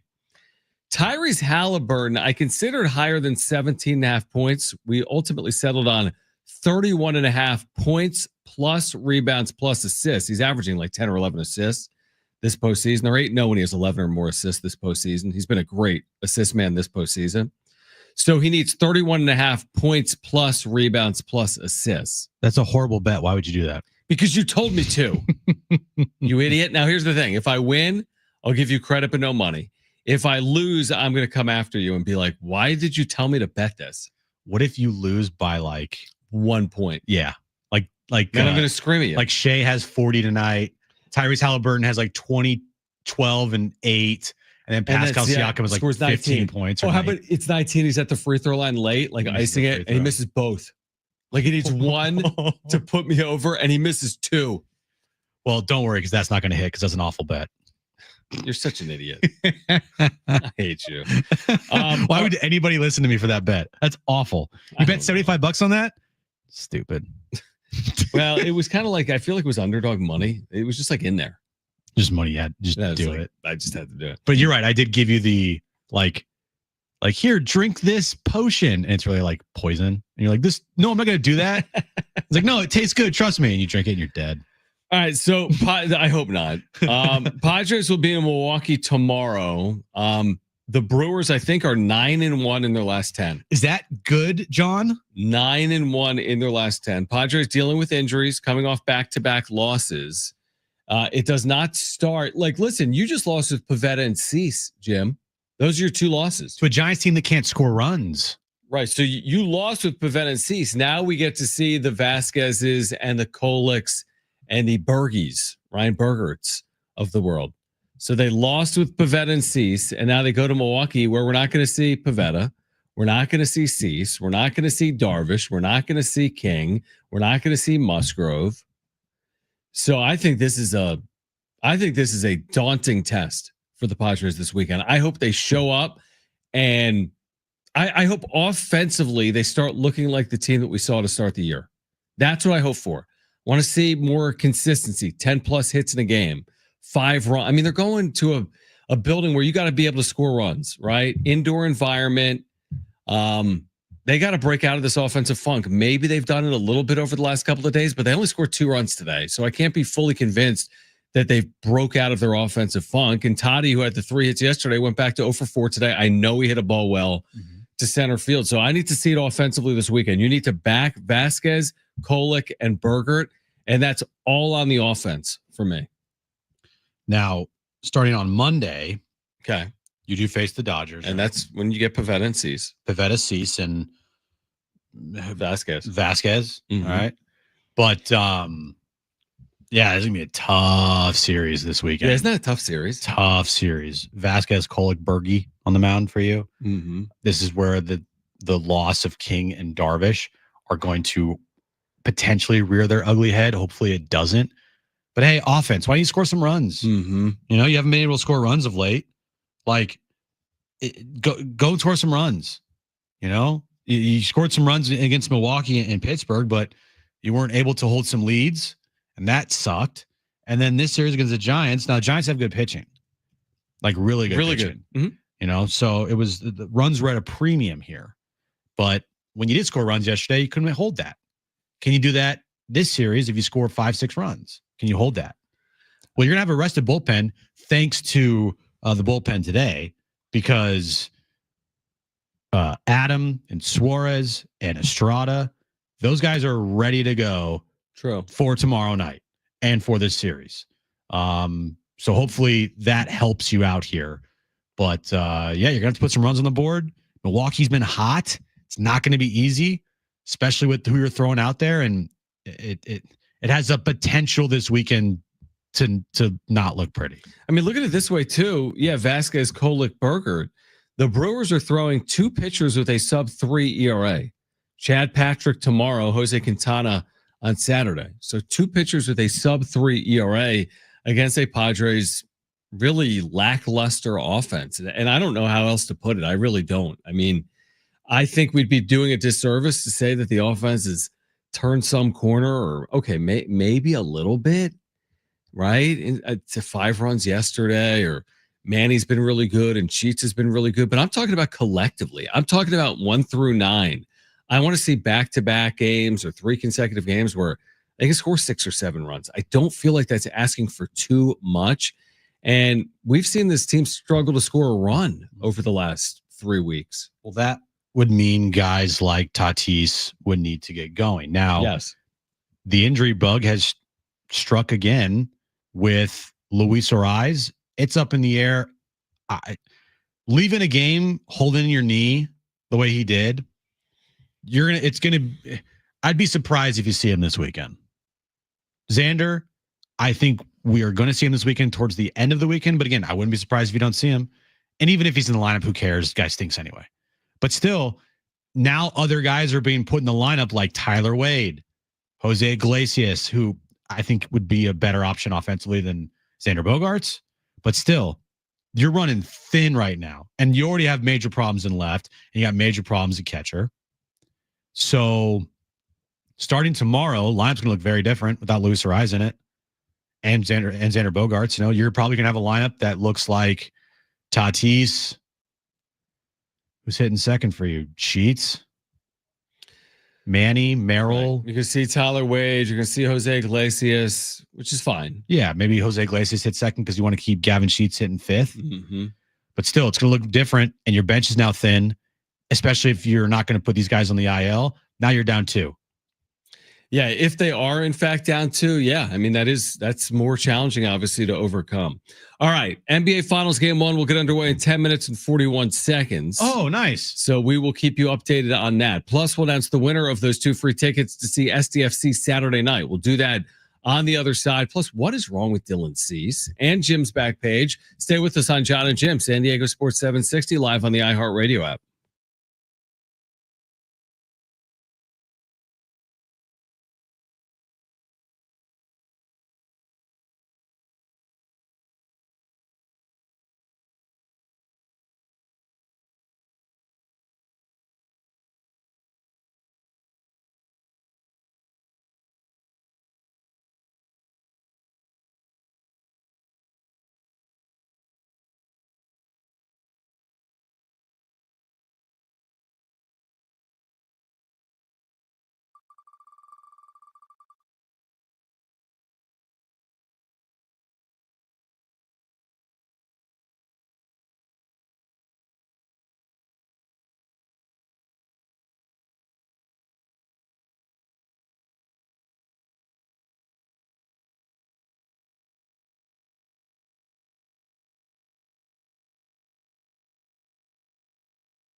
All right, this update is brought to you by Summit Racing Equipment. Padres lost their final game of the 4-game series to the Giants. They end up splitting the series. They now will travel to Milwaukee to face the Brewers for a 3-game series starting tomorrow night. NBA Finals Game 1 tips off a couple minutes from now in OKC. Thunder and Pacers. Thunder are heavy favorites in Game 1. And NFL news of the day, Aaron Rodgers, he signed a 1-year deal with the Pittsburgh Steelers. This Father's Day, grab great Gearhead gifts at Summit Racing. You'll find parts, tools, accessories, apparel, and more. Or give the perfect card a Summit Racing gift card. Free fast shipping, massive inventory, and expert tech advice are a click away at summitracing.com.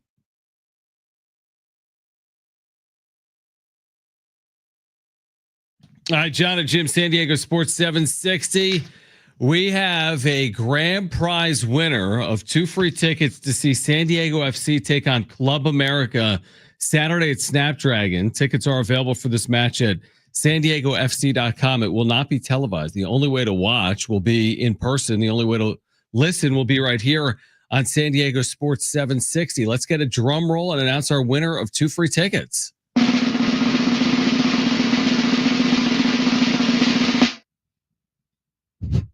Scott, congratulations. You are the winner. Congratulations. You're going to see SDFC Club America. That'll be Saturday, 7 p.m. at Snapdragon Stadium. Had to throw a pregnant pause in there just for effect. It's very pregnant. It was like 9 months pregnant. Yeah, like about to have a child. Yeah.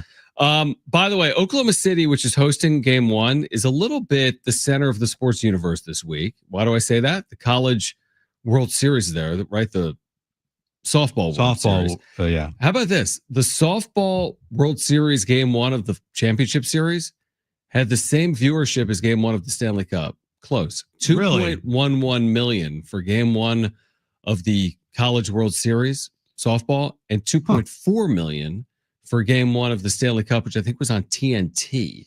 By the way, Oilers, weren't they our Oilers last year? Our Oilers, yes. We forgot a whole year about that. I know. They rally and win yesterday. They trailed 3-1 against the Panthers. How about that second line? Oh my gosh. But it was mostly the first line. The first line too. Yeah. I thought all the lines. Yeah. Third line played a big role in that game to keep it, close. What about their penalty kill? I really like their penalty kill. So do I. Yeah. McDavid did really well. Oh my gosh. I think that's is he on their team? He's like the Conn Smythe a winner. I think that's what it's called. Well, anyway, Edmonton won Game 1. He's the best player in hockey. And it's pretty good. Is Edmonton going to snap the streak? We talked about it yesterday. There has not been a Canadian Stanley Cup champion since 1993. Is this the year? If it's not now, John, then when? Then when will it be? This is we got a lot going on this time of year. All right, we got Stanley Cup, NBA Finals. Well, here's the thing. So you're right. Stanley Cup, NBA Finals, baseball still going on. Yeah. Once the finals are over and once the Stanley Cup final is over. Okay. All baseball. It's all baseball. Which was just fine around here. Mm-hmm. But in the grand landscape of sports, we will be entering a dead period, or at least a lull period. Okay, to you, what is a deader period of time after the Super Bowl? Yeah, I think it's still that February because there's no baseball. But there is still basketball, hockey. Yeah, you're right. But my point is baseball on a national scale does not carry. Locally, it does. Locally, it's good. Locally, great. For us, it's good. Yeah, you're right. We won't feel it because we'll have baseball. Yeah, every day. Yeah. Other than that, All-Star Week. All-Star Week is always a tough week. Tough. But from a national scale, baseball does not carry. It will not carry, and it will be every single day. Colin talking about Aaron Rodgers or Shedeur Sanders and how great he is. I agree. Back to the Padres briefly. What's wrong with Dylan Cease? He's not good this year, John. I don't know what the real reason is. I think you said to me off air he's 1-5 with a 4.72 ERA. So 1-5 with a 4.72. I'm not overly concerned about his record. That's not solely on him. But the 4.72 ERA is obviously elevated. Yes, he had 1-4 or 1-5. 1-5. 1-5. Yeah. He also had that terrible start in Sacramento. But that's not the only. Again, that was a bad start. A lot of his starts have been just kind of average or a tick above average. And even today, 5 innings, 3 runs, got hit by a line drive before he left the game.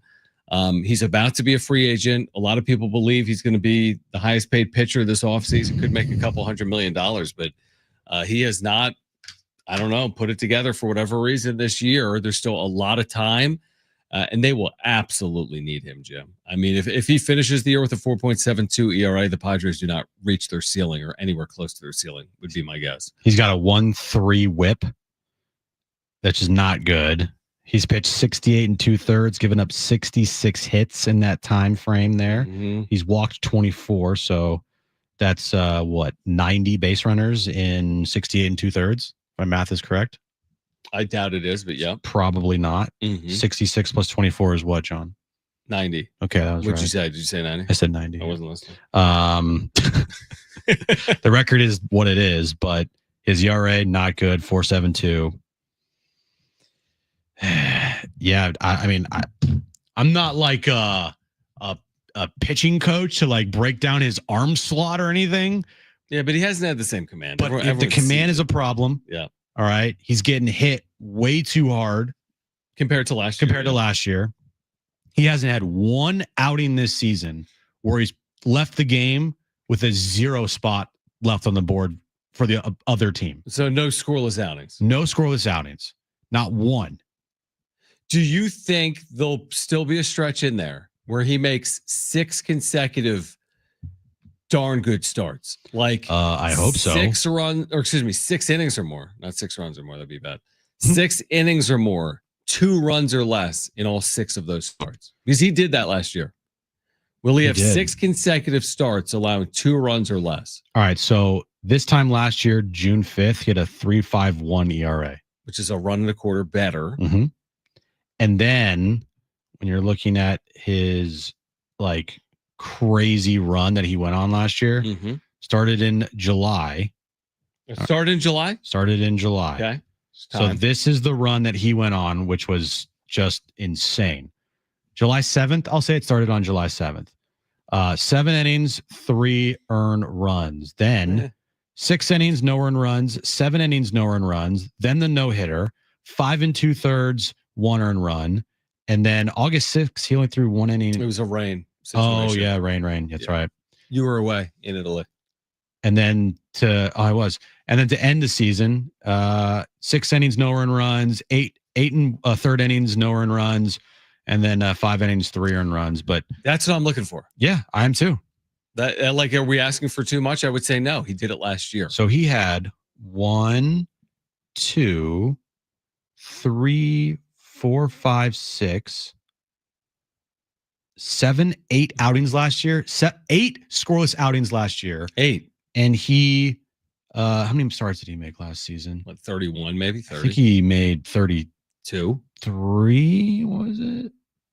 It was 33 starts last year. And he had 8 scoreless outings? 8 scoreless outings and 33 starts. He has 0 scoreless outings and 13 starts this year, and it's not been good. So time to get hot. Like this is the time. Like if you're going to look at all like last year, you need to do it now.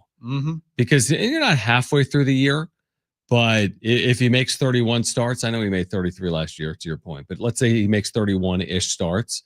He's already made, like you said, 13 of them. So he's got to get hot now, especially with what's going on with Michael King and Yu Darvish. Yeah, like, you got to step up, go carry this rotation, man. Got to step up, man. Like Right? you're coming off of a bad taste left in all the fans' mouth after last postseason where you wet the bed. I mean, you had an awful postseason, and then you come into this year in a walk year, and the first 13 starts of your season have been average at best. You've had maybe a couple starts here and there where you're like, that's good. Got in the 7th inning, got through 7, 2, 3 earned runs. But like, I'm sorry, they're asking you to be better than that. You're not Stephen Kolek. No offense to Stephen Kolek. Right. You're Dylan Cease. You finished 4th in Cy Young voting last year. Let's go. Time's ticking here. Meanwhile, the NBA Finals are over. Oh, it's over. 4-0. Oklahoma City has scored the first 2 baskets at home. They lead 4-0. I don't know if a team has come back from 4 before in the finals. There's been one instance, maybe one. 1979 Sonics came back from a 4-0 deficit. That was a memorable series. So anyway, the finals truthfully are underway from Oklahoma City. Oh, I thought you were going to say truthfully they're over. No, they're not over, but they are underway. Oklahoma City had an 8-day layoff before tonight, and they're taking on an upstart Pacers team that against odds has gotten to this point, and they are just underway. I'm hoping it's a long series. I think everyone's hoping for a good competitive series, but we'll see because Oklahoma City has, what was it, 68 wins, Jim, in the regular season? 66 or 68. I mean, that's ridiculous. Can I be a court snob for a second? Court. Yeah, like basketball the NBA court. court. Yeah. Dude, we're in the NBA Finals. Where's the NBA Finals logo? You're right. I'm sorry. I like not on there. Like let's dress this thing up a little, guys. It's the NBA Finals. All right. This ain't the playing tournament. You're not getting. You already know you're not getting good ratings for this thing. So let's make it at least look the best it can possibly look. Mm-hmm. You already have like one of the worst announced crews for an NBA Finals in history with Doris Burke and Richard Jefferson. Like, let's dress this thing up. All right. Give me the graphics so far. I like the graphics. Simple, plain, gold lettering. Good. I like it. But where's the Finals logo on the court, my guy? You want to know where it is? Not there. It's not on the court. No. Not this year. All right. Underway. Oklahoma City, an early lead. And this one's basically over. It's 7-1. Yeah, this is. But I can see the Pacers scoring more than 1 point tonight. All right, we will get to Jim's back page on the other side. We're also giving away, listen to this, on the other side, we have a giveaway for you. It is Dierks Bentley tickets for June 19th, North Island Credit Union Amphitheater. Tickets and info at Ticketmaster.com. Stay with us because on the other side, we'll give away a 4-pack of tickets to see Dierks Bentley at the North Island Credit Union Amphitheater coming up on June 19th. That's next, plus Jim's back page. This is John and Jim, San Diego Sports 760, live on the iHeartRadio app.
All right, caller 3, you have 4 free tickets to see Dierks Bentley June 19th at the North Island Credit Union Amphitheater.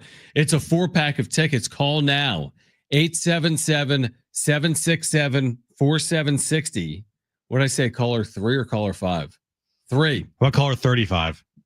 Nope, caller 3, you're going. 877-767-4760. A free 4-pack of tickets. I mean, what is that worth? A lot of money to see Dierks Bentley at the North Island Credit Union Amphitheater June 19th. Tickets and info at Ticketmaster.com. Call right now if you want those tickets. It's been a decent start to the finals. They're tied at 10, 5 minutes into the first quarter. Now, do you understand what I'm saying with the court logo and? Yeah, no, yes. I mean, I have ears. I know, but I'm just saying, doesn't it feel like it? Do I feel like it needs more to like be elevated to the NBA finals? Because it's not like Celtics, Warriors, or Lakers. Like they almost need to do it because it's the Thunder and the Pacers. You're saying, or just in general? Just in general, it's been like that for a while. I know that they used to have like the giant Larry O'Brien on the middle of the court. Yeah, loved that. Or they would have the finals logos on the corners, right? Love that. Or the baseline. Love that. Well, why'd they get rid of it? For ad space? Of course. Pretty much. Yeah. Ad space and YouTube TV and corporate sponsors and bland, bland corporate logoing. Right. I'm not losing sleep. I'm not either. Here's where I get mad. Here's where I get mad. If they wore their third jerseys that's when I get the finals. Yes. Like I don't need to see the City Connect, like the Giants jersey they wore the other night with like their pink and orange and black hat. That's an You abomination. don't put that thing in the postseason. So I'm glad they're not wearing the Indy jerseys that they wore the other night in the postseason, and they're wearing like the classic uniforms. Like imagine if the Padres made the World Series and they wore their City Connects. I would throw up. You got to keep it clean. Yeah, you got to keep it clean. Yep. This is something that's magnified. That's important. Jersey colors and it matters. Not that the Thunder have some iconic uniform, but no, their uniform is weird. I would argue is one of the worst in the sport. Yeah, I don't like it because it feels like a generic create a team on NBA 2K jersey. Pacers is fine for me. It's been around for forever. Yeah. It's not my favorite, but it's classic and clean. Like the Knicks Pacers jersey matchup was mwah. Thunder is just, it's always been awkward. I said that I remember the day they became the Oklahoma City Thunder. I'm like, what is this? I've dealt with it. They've had some good teams, like the big three they used to have. This team right now is a good team, but it kind of is what it is. The logos. Yeah. All right. Jim's back page. Let's get to it.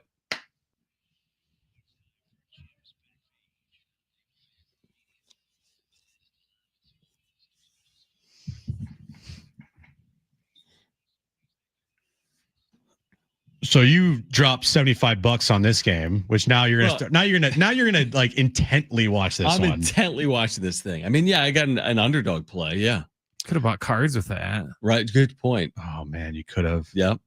But it was already in your account, so you couldn't take it out. I don't Correct. think.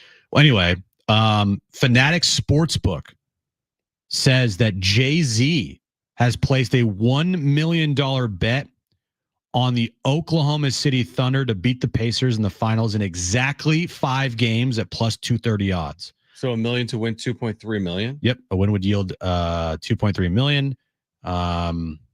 Jay-Z also invested roughly $350 million into Fanatics in 2021. Oh wow, is he still an owner at all in the NBA of the Nets? I don't know. End. I feel like that was a long time ago. So yeah, imagine betting that much money on a series. I would lose my mind. Oh, I would bet $1 million. That's not. Now there is this kid out there who's now become like a viral thing. I think he bet like $13 or something, like a very low number. Okay.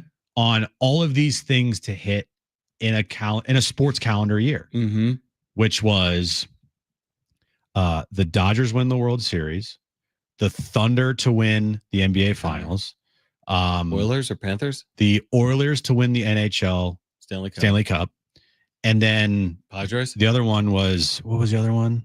I know you already said Dodgers. Oh, but the NFL. Do you have the Eagles? Oh, and the Eagles to win the Super Bowl. So does he only need? So he needs Oilers Thunder to hit.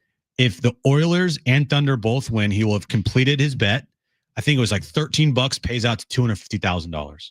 Yeah, that's incredible to get 4 champions or something like larger than that. He had an opportunity before the finals and the Stanley Cup final started to cash out at $100,000. or like 98 And he grand. said no. He's going to let it ride. Oh man, letting a ride when you can walk away with $100,000. All right, well, the Oilers won game 1. Thunder are heavy favorites. Thunder are huge Yep. favorites here. Either walk away with 98 grand or let it ride out for like 280 grand. But if it doesn't hit, Then nada. Well, yeah, it's only Right? Yeah, exactly. I mean, you don't have anything, but yeah, you only lost $13. What's up, bro? Jay-Z is no longer part owner of the Nets. He sold his stake in 2013 to focus on his sports agency, Rock Nation Sports. Oh, Okay. Thank you. soft. You watch Ferris Bueller's Day Off, right? Come on. Yeah, Come it's on. about Come on. Yeah. Come yeah. on. Yeah, it's about that Ferris wheel. No, yeah, where he skips the day of school and goes to the Cubs game. That's one of the things he does. Yeah. It's one of the Give things. it to me. That's the premise. He Not skipped school, going to the went Cubs game.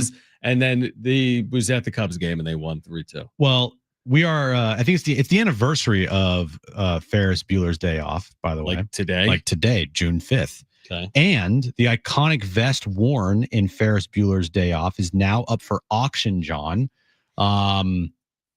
Right now, a auction company, Sotheby. I don't even know what that. Sotheby's, dude. Sotheby. It's like the most famous Goodbye. auction house in the world. Sotheby. Sotheby. Sotheby. I don't know. Sorry, I don't keep up on my auction houses. My bad. Golly. You do an auction story in almost every back day. page. I never read the auction house that it's being auctioned off at. Sotheby. I just read about how much money someone's paying for it. Continue. Go on. Sotheby Yeah. has placed a 300,000 to 600,000 pre-auction estimate on this I guess like sweater vest that was worn in the movie Ferris Bueller's Day Off. That much money? That's a lot of money. What? Yep. Come on. Bidding is now open. Bidding is live and closes on June 24th. So you want to get that? No. You don't want to get that? I want cars with that money. They say given the film's cult status, some collectors believe it could go for much more than that. Come on. Imagine having that kind of money. I can't. I do all the time. You imagine it. I imagine it, Yeah. but I never imagine it. I always drive to work. Not always, but a lot of times I'll drive to work and be like, what if there was just like A way out. like 100? Yeah, that too. What if there's like $100 million when I get home, like just in like briefcases? I don't know how it would look Seems like. unlikely. I'm just saying, like, I don't know what that would look like, but that would, like, I wish I should come home and then just like, And there's- Aaron just opens the she's like, briefcase, look the at money this. falls out. Yeah, absolutely, dude. Okay. That'd be awesome. I would never. Why not? You're not coming back if you have $100 million at home? No shot. Okay. And tomorrow, John, is National Donut Day. I'm going to give you the National Donut Day deals now, so you can be ready for it tomorrow. All right. I like it. All right. Dunkin' Donuts. They're celebrating National Donut Day by giving away a classic donut with any beverage purchase tomorrow. Okay. All right. Krispy Kreme, we've talked about that. All locations tomorrow, giving away a free original glaze, no purchase necessary. Mm-hmm. Customers can also purchase a dozen donuts for just $2 with the purchase of any other dozen donuts as well. Let's see here. Voodoo Donuts. Let's see here. They're selling a dozen pink glazed donuts for only $10 tomorrow. Now, there's this donut place here that I don't even like know. I can't even read this donut place. You can't read its name? No, I can't. Like, look at this Let name. me see it because you're so scared to say something wrong, and we've all heard of it. Yeah. Come and Go in Maverick. Oh. You've never heard of Come and Go? No. It's a gas station, yeah. dude. Oh, yeah. Come and Go. Yeah. Right. Okay. Anyway, Come and Go. You can get I think there's a longer name for it. Isn't you can get a free I don't donut, think no so. purchase necessary. I don't even know these places. But anyway, I read you the main ones, and so there you go. What? Just laughing. I don't even know. Speaking of, I have to go to a fertility specialist tomorrow. Speaking of, It was on my mind. I said, I'm glad the show's ending. are you going to be going? I don't have Are to. you go. going to I wanna be go. telling us about that? Probably tomorrow? not. I probably won't. No. What time you hitting that? That's John's bet tomorrow. Yeah, it's at noon. I'll be going to the fertility. I'll be at the fertility specialist. Live stream? No, we are not live streaming me at the fertility specialist. No. Is Aaron going? I can go to the come and go donut shop first before I go to the fertility specialist. I have no words, dude. I have no words. Have a None. great night, everybody. All right. If you missed anything, you're fortunate. Are you? All right. We're going to be back tomorrow. Kevin Acey's on the show. Jim might have stories to share tomorrow as well. For Brent and Jim, I'm John. Keep it here at San Diego Sports 760. Okay. Bye-bye.